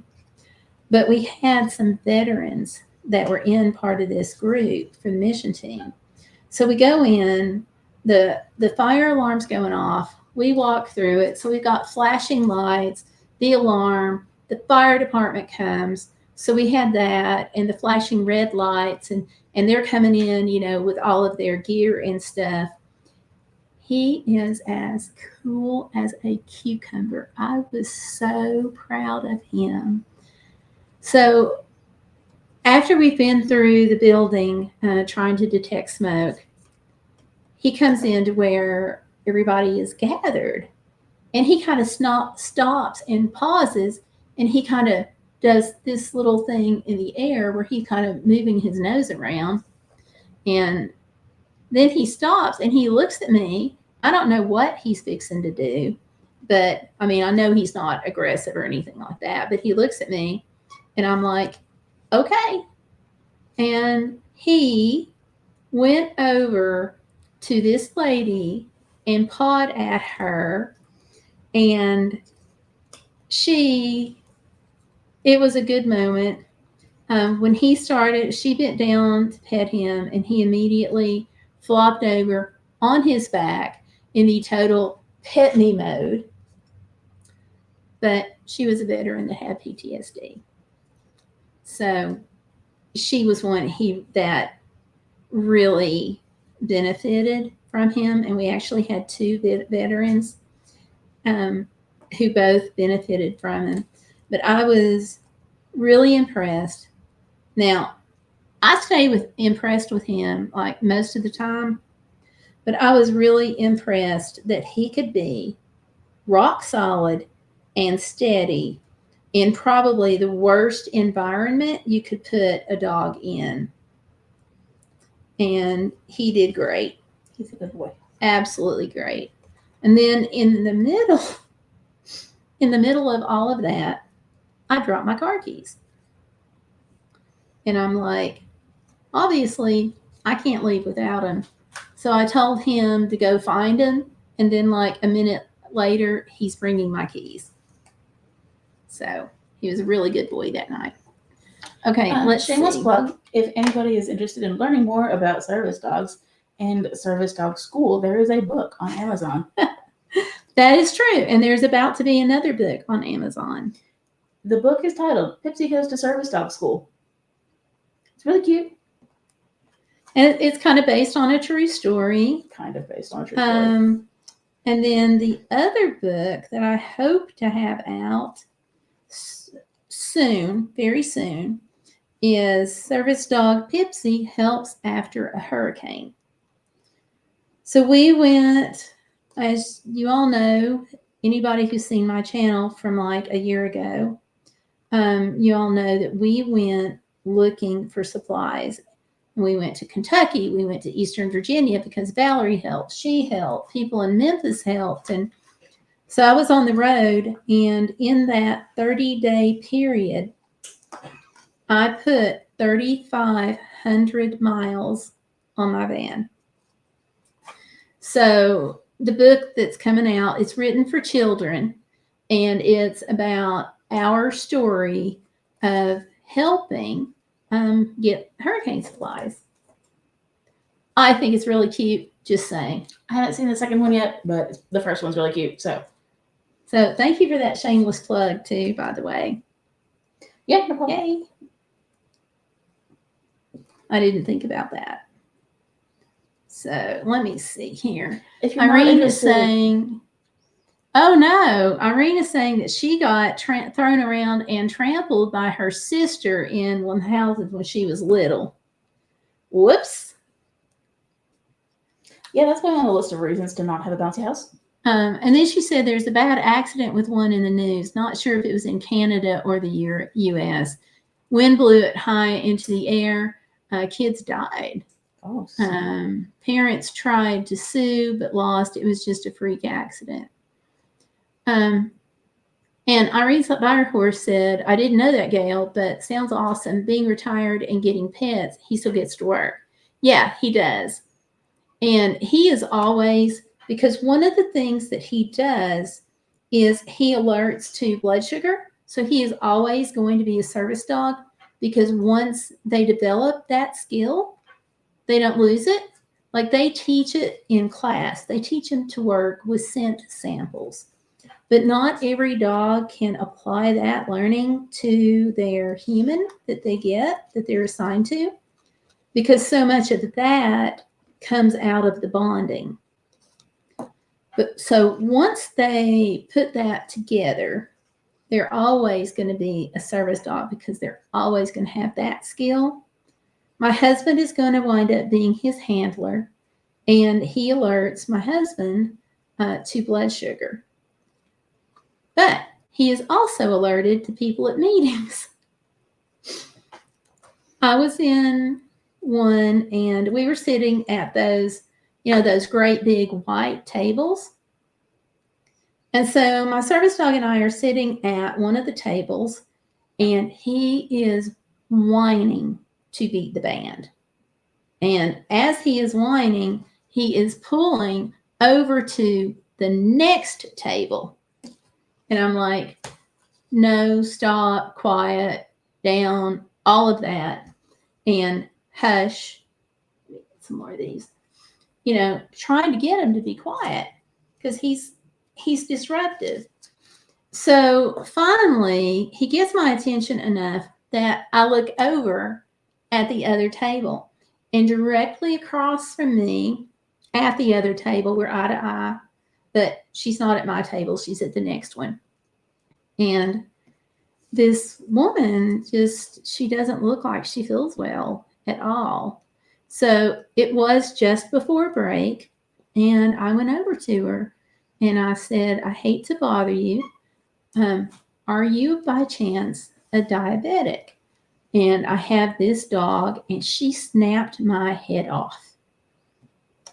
Absolutely snapped at me, saying that she didn't give out her personal medical information. And I was like, well, my dog's kind of alerting and he's aiming it at you. And I just wanted to check, like, I'm sorry to bother you. But while I'm over here, I said, can I get you some juice or anything?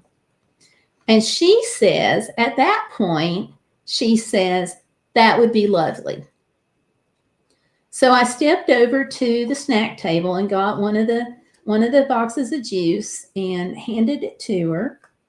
And on break, she comes over and said, you have an amazing dog. She tells me that she's impressed with my dog and that until that happened to her, she thought that service dogs alerting for blood sugar was a farce. It's not. And that it didn't happen. So now she's a believer. So, he's developed that skill not just with us, but he can apply it to the public at large. He doesn't really care who you are. If he smells something off, he will alert. Irene says she can only get Tara to sit sometimes, and that she would be proud too. Awesome dog. Yeah, he really is. Oh, I forgot you were doing the book. So cool. Yeah. And it's self-published. It's on Amazon.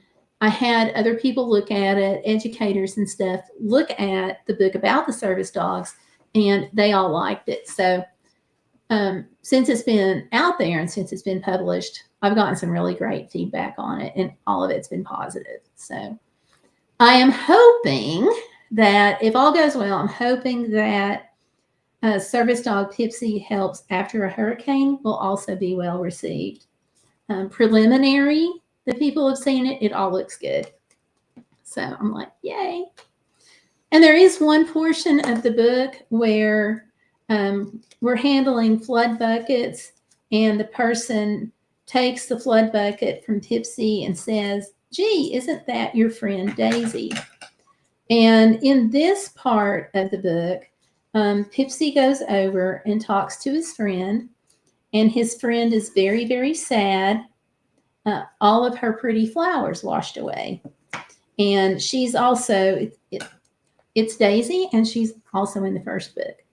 So in the book, they have this little short conversation, and Pipsy tells his friend that the storm isn't anybody's fault and it's okay to feel sad, and that he encourages her to talk to an adult. And she says, okay, I'm going to talk to my person, and says, I feel better already. So I put that in to hopefully encourage kids who are going through all of these emotions from the hurricane, from the storm, to, hopefully encourage them to talk about it. So yeah, fingers crossed. I've got one person is mentioned as a character in the book, so I'm waiting to hear back from the person to make sure it's okay. If it's not, I'll change that character's name, but I'll put you in it because I said that you found supplies in Kentucky. So yes, you're in it. I still think that was one of the most fun Sam's runs I've had. When you're buying things that people need, it puts shopping on a totally different level. Mm-hmm. It does. And everybody that contributed to that Sam's run was really grateful to help and to be able to help where they knew it was going. Well, we really appreciated it. The recovery it made such a huge difference. I'm not saying that we wouldn't have gotten to the point in the recovery where we are now. But I will say that the help from you and from everybody online who helped with this really jump-started recovery for a lot of people. And a couple of people we followed up with because they wanted to do, a couple of people on Amazon wanted to do something, but they didn't know what. So they messaged me. Oh, hey. And, I didn't realize Busy was in. Oh, hey. I didn't either. We're going to have talk just a second here. This is my last one. So we have 2 extra bags, but that's okay. There's enough tags, they'll get it figured out. I'll put 2 on there just because. So anyway, they got in touch with me. They wanted to do something small for somebody and donated some like kitchen stuff. And that's actually going to a person whose home was completely at 100% gone. And somebody came in and one of the organizations built a tiny home for her, which has just within about the past month been completed. So I just have to work out scheduling to get it to her. And I'm low on battery. Whoopsies. So I may have to go in a few minutes. But yeah. Now, Irene wants to write a book about the power of abuse and power of attorney. That's going to be a great book. I went through Kindle Publishing, and I have nothing but good things to say. Really good. So Busy Lady is here. She says, hi all. Grandma Lynn is still hanging out with us, saying hello, Busy Lady. Valerie Reese is still hanging out with us. Of course, Irene's here. Busy Lady says she has the same ice maker. Good for you. You have excellent choices in online friends and ice makers. And Valerie Reese is all about the adventure. Yeah, I don't know. Yep. And Irene says, well, excuse me, lady. And she says, hey there. Well, amazing. Tipsy. So, yeah. Actually, can you run in there and get my power cord? If you tell me where it is. It's in there on the edge of the couch. Dad can help you if you don't see it. I'll get the dog to help. Because I'm going to be... Oh, okay, I've got 18% remaining, so that's not too bad. Irene says she's starting to get a yawn on time to start shutting the house down. Gotcha. Well, I appreciate you coming out. It's been a while since we've talked, so I've appreciated that.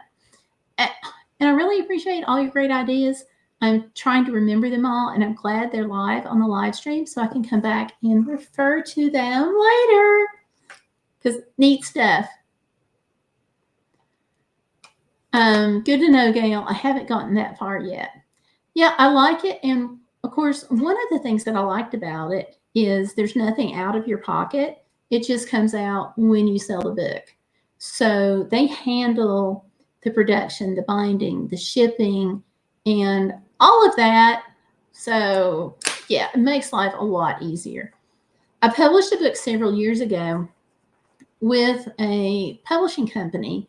It was still self-publishing, but the benefit was I was supposed to have an editor who went through it and looked at the book and made corrections. And let me tell you, it was awful. So I pulled that and went self-publishing route and was a lot happier. I also walked from a publishing company's offer on that same book. It's right here.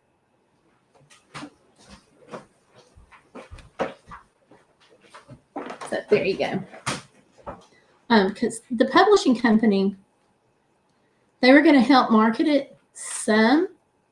The bulk of that marketing was still going to be on me through like social media and so forth. But they were only willing to give me 75 cents on each book. And this wasn't the type of book that I was going to sell 1 million copies on. It was written for victims of domestic violence and sexual assault. Let me get there. That were dealing with some spiritual issues. The book was actually called Does God Still Love Me? And it was never going to be like New York Times bestseller. So I walked from that company, and I was a lot happier with self-publishing then too. So let's see. Oh, and when you get that far, let me know so I can get a copy.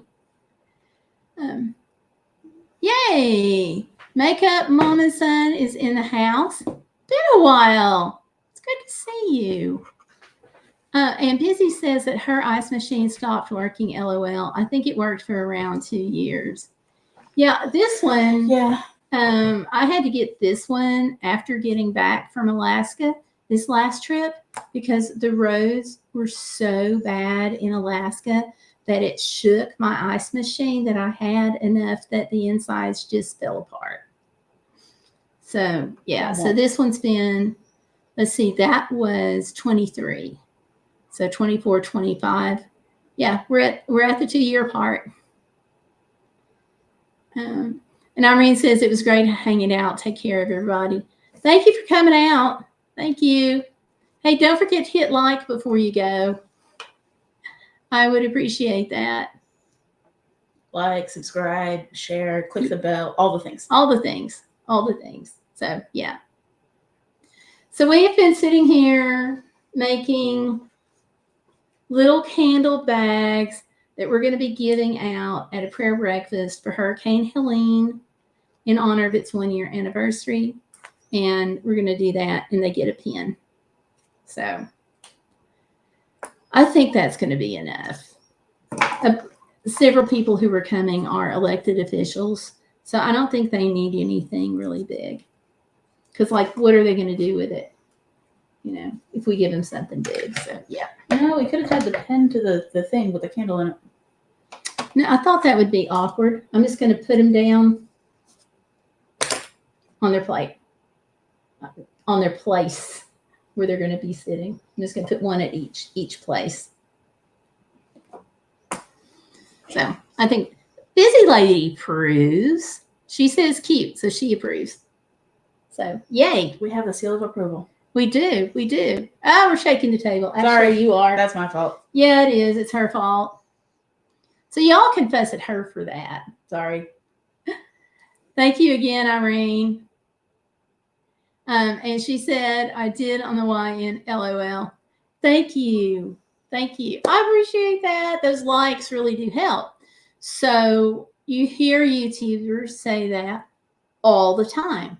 But when you click like, it tells YouTube that you got value. You actually got something out of this live stream. And so they're more likely to show the thumbnail as an option with people who are coming through and, you know, scrolling through videos, your For You page. So it really, really helps. So now that we have those done, would you like to move them off of the table? And I'll get out the cookie stuff and I'll show you how to make cookies. And we'll go ahead and get those started. Are we going to make all of them tonight? We're going to make a bunch, but a bunch by normal people's standards. How's that? Okay. She has not made cookie mix cookies. And I've got some meetings coming up. So I've got to bring cookies to those meetings.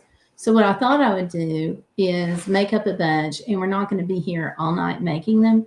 But I thought I'd make up a bunch and then freeze them. So at the meetings and at the events, all I have to do is take them out of the freezer and they're already done and I don't have to think about it. So we did some the other day.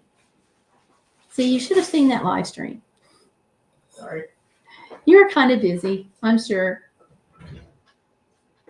But these are like, if you have never made cake mix cookies, you are in for a treat because there is not an easier recipe. And it is the same recipe no matter what cookie you're making. What type of cookie flavored mix you have, it's the same recipe. And you don't even need a hand mixer for it, which I think is really cool. So you sit here and talk. I'm going to wash my hands and get everything. You want me to talk? Yeah. To these people? It's Busy Lady. Come on. Busy Lady has chickens now. You should talk to her about the chickens. All right, Busy Lady. I don't know a single thing about chickens. So if you have any fun facts, They're cute. Allie, tell us about life. I get up. I go to work. I come home, I pet the cat, I go to sleep. Yeah, her housemate has a cat. My housemate has a very, very orange. That cat is very, very orange, and I think when he purrs, what you're actually hearing is both of his brain cells knocking together. Because Lord, that cat has the survival instincts of a lemon. Oh, But he's a sweet boy to everybody but me. I think he thinks I'm delicious. But yeah, that's about all I do. Yeah, I'm really boring.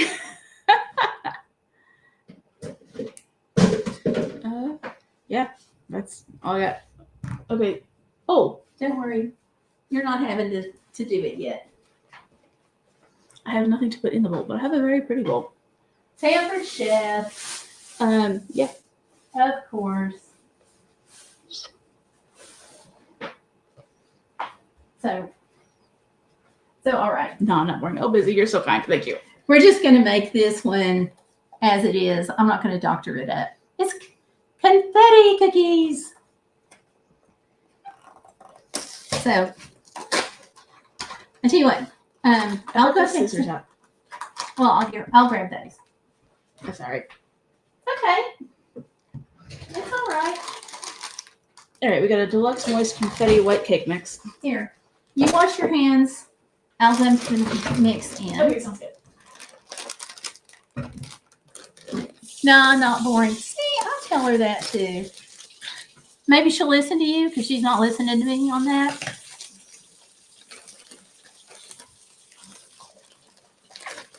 So, oh my gosh, you all, these cake mix cookies,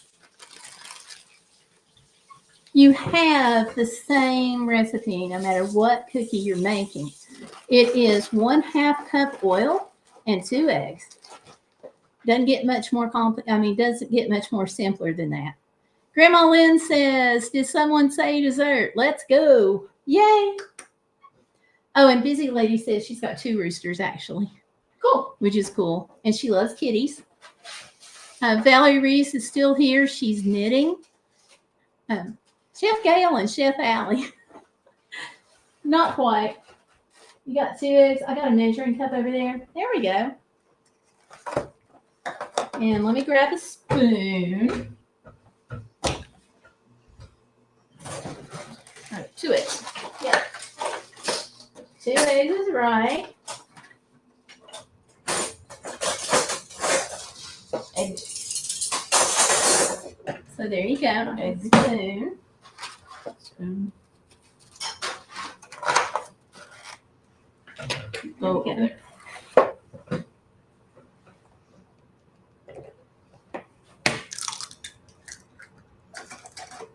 Can you go ahead and get my, well, I pointed at that, but I didn't mean to. Could you go ahead and get a cookie sheet? I'll need at least 2 sheets. And my cookie scoop is right there. You want the small one or the slightly larger? Small one. We'll just do the small one. Thank you. So, all right, you all. 2 eggs. Whoops, let me tilt this down just a little bit. So 2 eggs, and I'm going to put the oil in.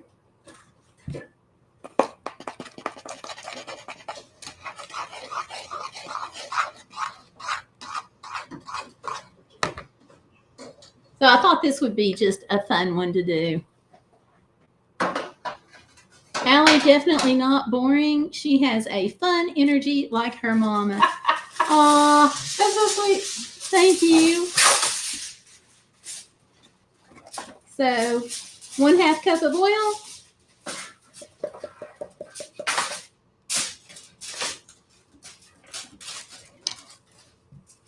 One lost lid found. In case anybody's wondering, I am lining the cookie sheets with foil. That's the noise. Yeah, I'm actually out of parchment paper. Oops.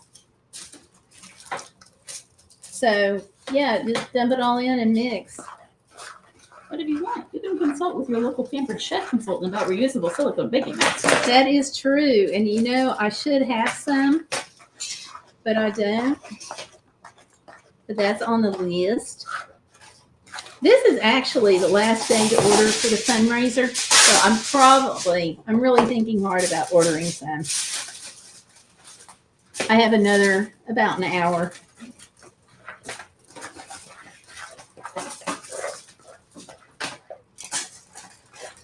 So I probably need to throw my phone on the charger. So I can actually complete my paper chip work. okay. All right, and so that quickly, you've got the dough mixed up. So what did that take, a minute? I don't know, about the length of time it takes to line to a cookie sheet with wood. So then I use my scoop, Pampered Chef, and just scoop them out. I just hit it on the edge of the bowl to make it even, to try to keep all the cookies about the same size. That way, if you're doing things with kids, you know how it is. One of them's going to holler that somebody else's cookie is bigger than theirs. And so this keeps it all pretty even. Just scoop it out, do it flat. You're going to need 3 sheets. I don't know yet, possibly. Okay. Actually, I'm going to give this spoon to you after I knock all the stuff off. And if you'll put it in the sink behind me, that would be great. Spoon away. So, scoop, hit it against the edge. I'm going to tilt this down again so you can see. And you don't even have to flatten these out or anything.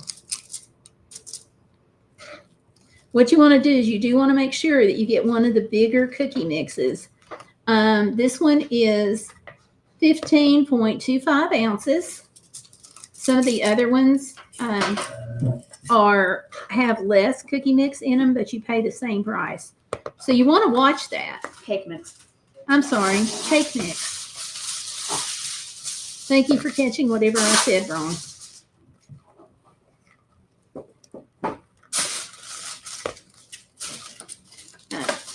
Also, of course, the bigger cake mix makes more cookies.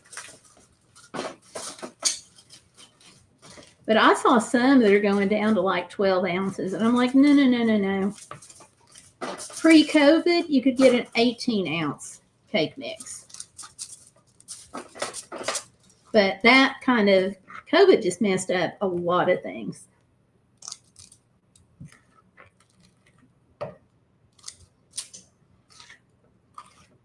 And I'm taking my time scooping.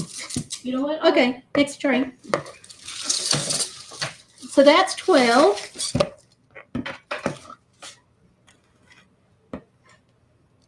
And by keeping the scooping consistent instead of using a spoon, you know pretty much how many cookies you're going to get out of each 15.25 cake mix. All of these would be really good with some white chocolate chips mixed in. Well, I'm just going to leave these funfetti for right now. Oh, no, that was note to self for future. Okay. Now, some of the ones I did last time were red velvet, and I put white chocolate chips in those, and those went really well. Okay. And your dad thought originally, when I did the chocolate with the coffee, your dad thought originally that I didn't have enough coffee, although it seemed like I had a lot. But the next day, after they sat, he was like, oh, the coffee's really coming through now. So, and they were the first ones gone at the meeting. So I was really glad for that.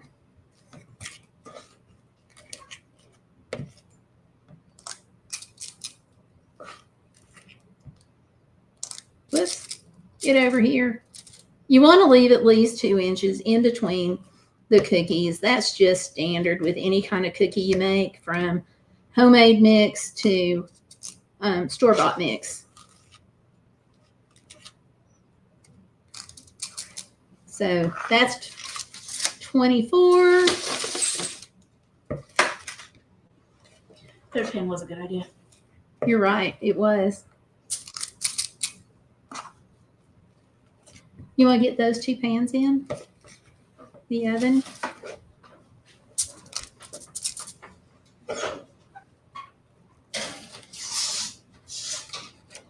And let's see. There's the other pan. 2 are going in. So you cook them for 8 to 10 minutes. That we actually do these for 9. It seems to work out really well. And I'm at a little bit higher altitude too. So these do great at higher altitudes. You're not having to make a lot of the adjustments that you sometimes do. But as always, every oven has a different temperament. So that is true. Sometimes they get a little quirky.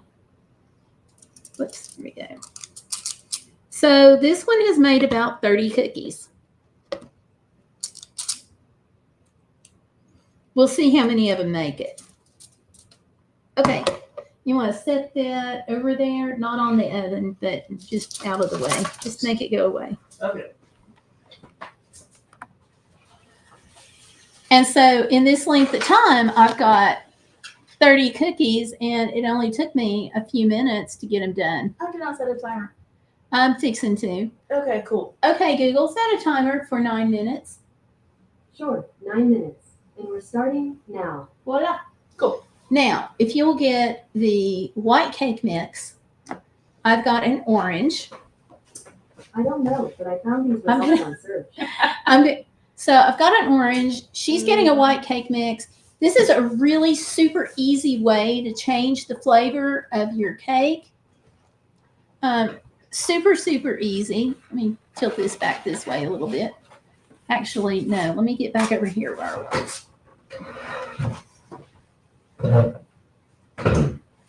And Miss Ellie, if you will get the zester out and wash this really good for me, if you don't mind. I'm going to use the same bowl because I got most of the cookie mix out of it, and the flavors, the base flavor is kind of similar. So thank you, Busy. I think it makes some pretty ones too. That's good enough. Yeah. It's a little bit larger. And then if you'll just wash that one for me, I'd appreciate it. No, let me use the same one. So, I am going to wipe it out though. Okay. What did you want me to wash out really well? Wash this. And if you will wash it in warm or hot water, whichever you can do, what that does is I think it helps bring the oils out of the orange or lemon, if you're doing lemon, so you get better flavor.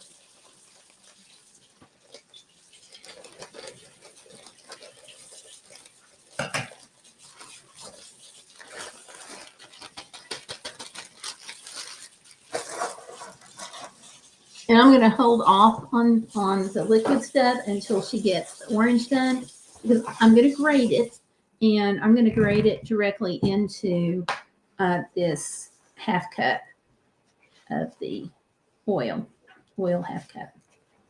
I'm going to need another spoon though. Okay. Well done. If you don't mind.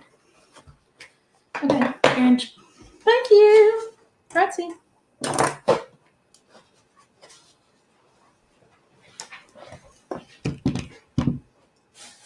So yeah, I'm just going to grate it in there. And I'll tip this so you can see it better. They're going to be good cookies too. So to zest it, you just take your zester and go on the orange, but just right over a bowl or something. And you can either, there's no really wrong or right way when it comes to zesting. So you can do it this way, the way I'm doing it, or you can just flip it, yeah, and do it this way.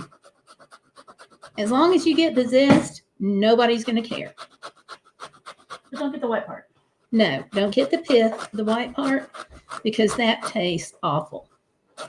And you can do the same thing if you're making a cake.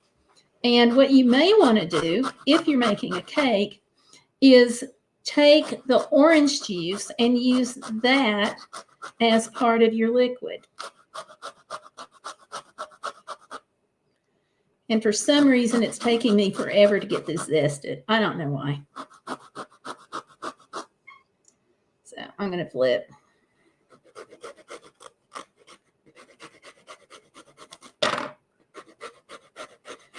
And you want to get it pretty much all the way around.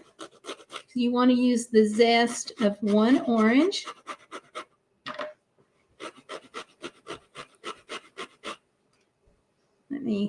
It smells really nice and orangey in here, by the way. It is really nice and orangey in here. And part of that is because you've already released some of the oils. Actually, will you see if there is another zester or small grater in there? I think this one's getting dull. So the grater isn't great? This grater is not great.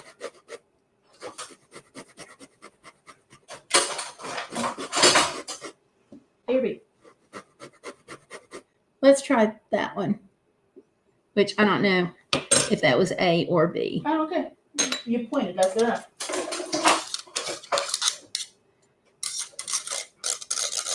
Let me take care of some of this here. Okay, I'm gonna let you have that. Thank you, if you don't mind sitting in the sink. Oh yes, much better.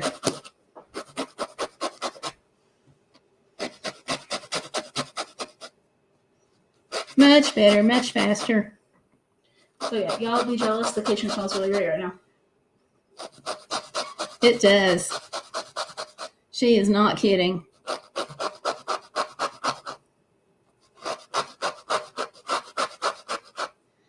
Okay. Okay. Cool. Thank you. Right in here.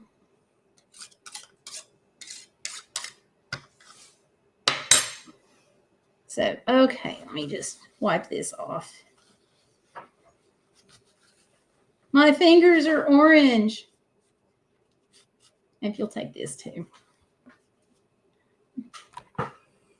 Now Stellar Piper's fingers are going to be orange. Yep. So again, this is really, really easy. And here I am. I've got the second ones really right along with being mixed.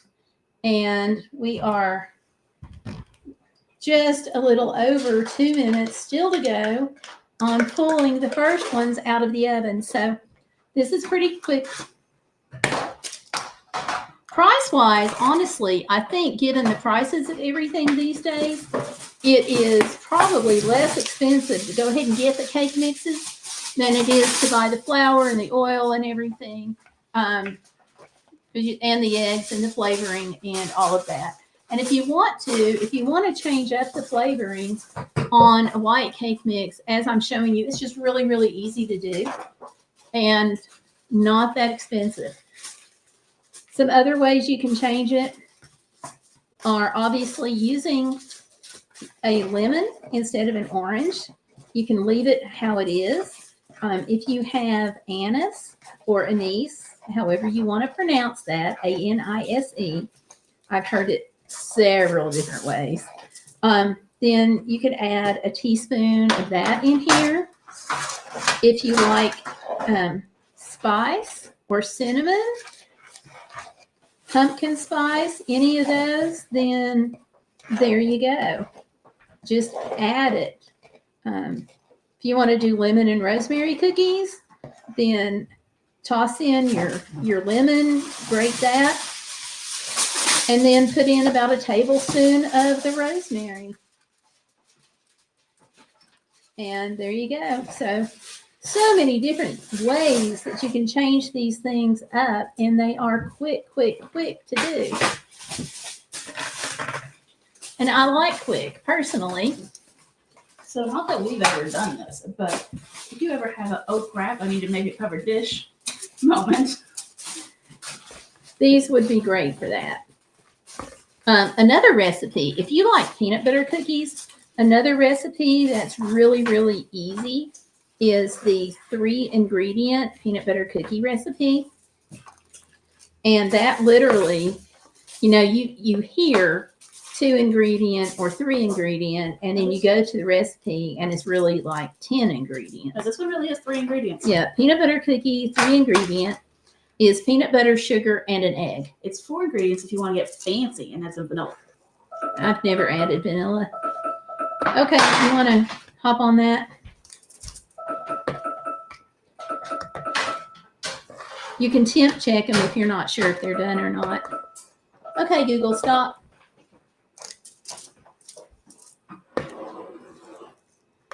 Do they look done? I don't know. I'm getting somewhere to put them. Oh, okay.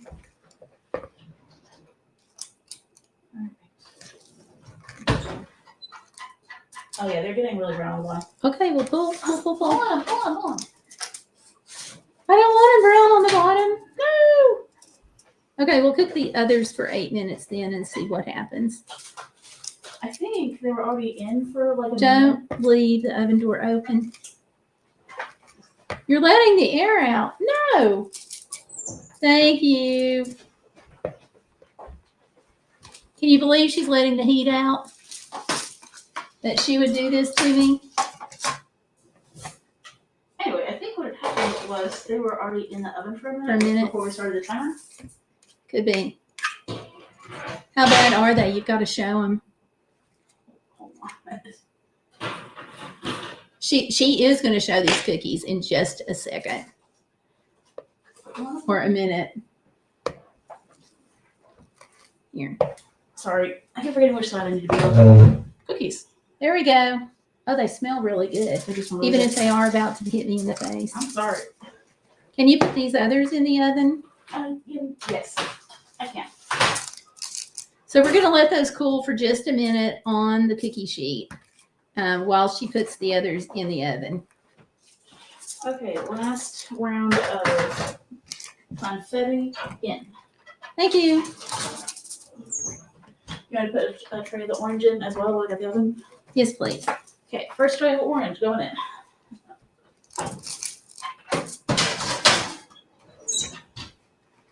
Smelling these makes me want a big old glass of milk. Yeah. Just saying. All right, we got one empty baking cooling rack at the moment. Over there. Are you gonna need another pan for these? Go ahead and get one ready just in case.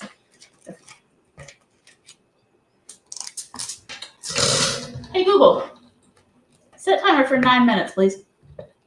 Sure, 9 minutes. And we're starting now. Yep, I'm going to need another one. Okay. One more cookie sheet. These smell nice and orangey.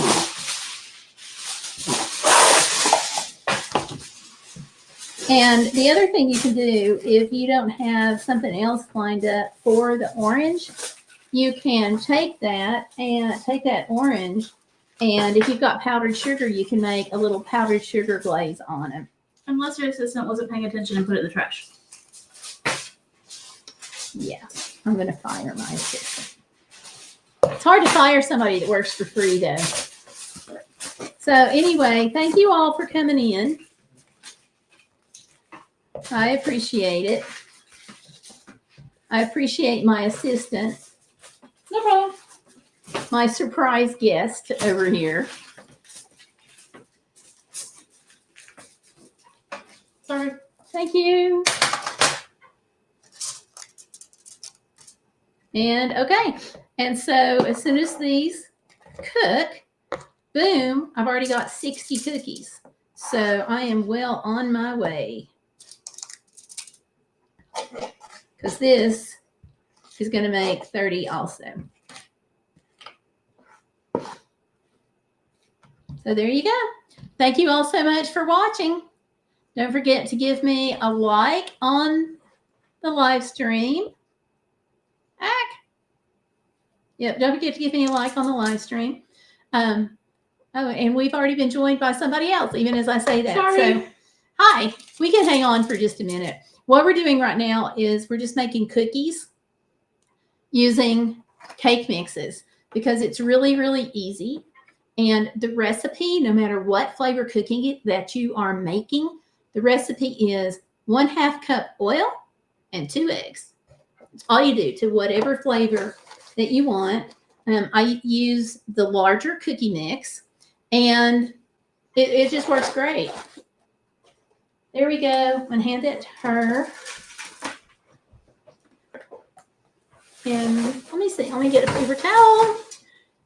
The mix that we just did is white, and I zested an orange in it. So these are now going to be orange cookies. The ones we did at first are funfetti.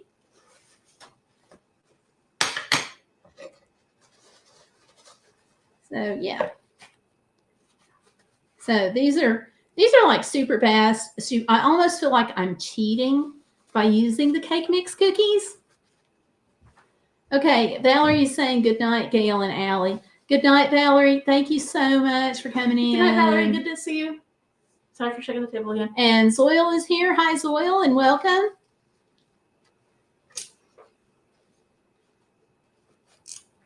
Whoops.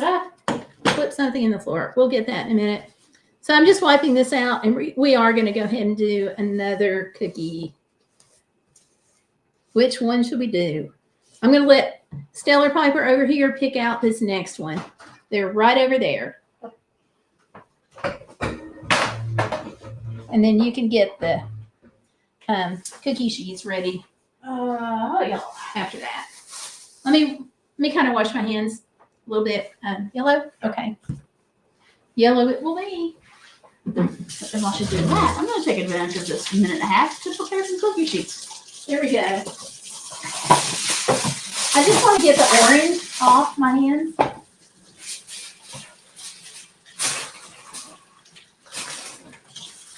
If you don't get your strong flavors off of your hands, what's going to happen is that flavor is going to carry over onto your next cookies.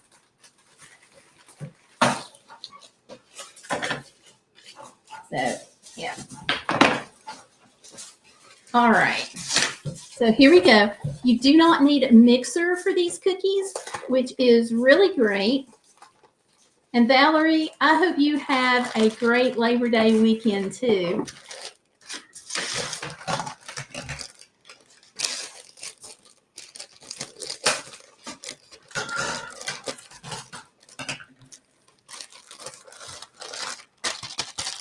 Oh, I'm going to need 2 more eggs.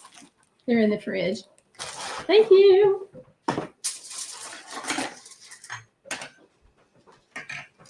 Thank you, thank you.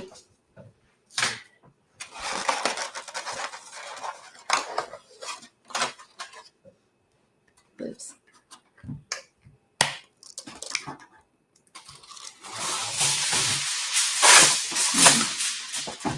Two.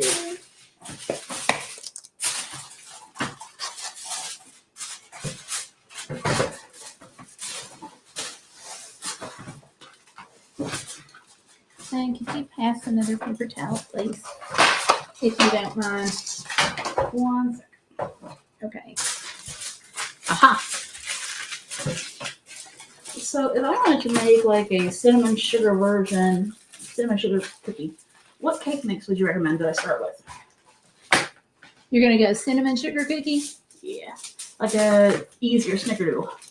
That's the kind of vibe I'm going for. I would use, I would start out with a plain cake mix and add it. I would probably start out with yellow. And in fact, why don't we do that very thing? Okay. There's your 2 cookie sheet. Paper towel. Thank you. There is, over here, if you look, there is a Pampered Chef Cinnamon Plus. Pampered Chef Cinnamon. Probably don't want the peppercorn and garlic. Nope. Oh, that was not open. Pampered Chef sells a bunch of different flavorings, and I have been looking for a reason to try this. The maple sounds pretty good too. Cinnamon Plus. Now I'm going to need a spoon. And you can get either for this, you can get one of my Pampered Chef measuring spoons.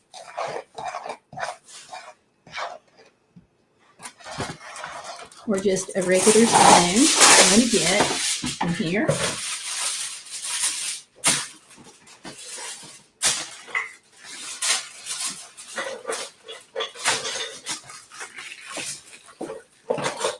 I don't see mine. Here. Here we go.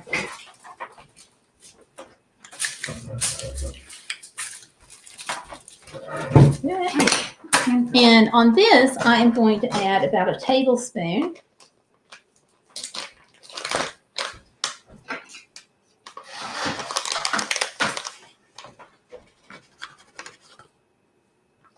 I'll put that in right then.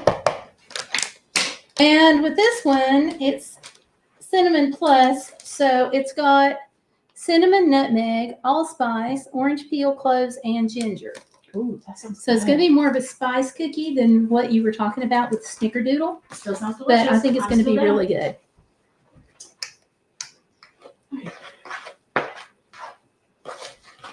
These orange cookies have about another 38 seconds, so I'm just going to stand here.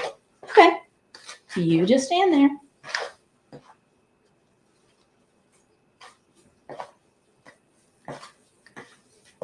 And it's usually better if you put the flavoring in before you've added the oil and egg, because it makes stirring easier, quicker to blend in.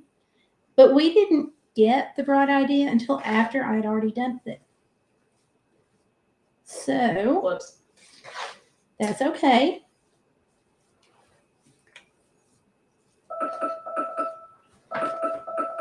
Okay, Google, stop timer. Oh, yeah.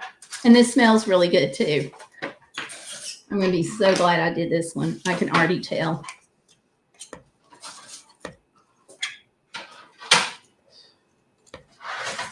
I'm going to dump this in the sink, and this is going to be our last cookies for tonight. So this should also make about 30 cookies. That's the plan.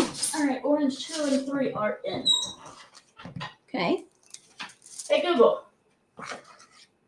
Set timer for 9 minutes. Got it. 9 minutes. And that's starting now. So I've cooked this cookie recipe before right here, and we're at a higher altitude. I don't know, but I found these And- results on search. And that's how I know that it takes 9 minutes to cook. The recipes actually say do it for 8 to 10. So right in the middle has worked for me. If you are not sure about the doneness of the cookies, you can temp check them, and they should be at around 205 degrees when you temp check.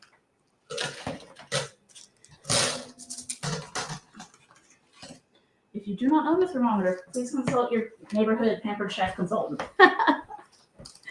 I don't know if Pampered Chef has thermometers. I usually get mine off of Amazon, actually. Oh, I saw one on the website earlier. They do. Okay. Good deal. Okay. These feel like they're good quantity sheets.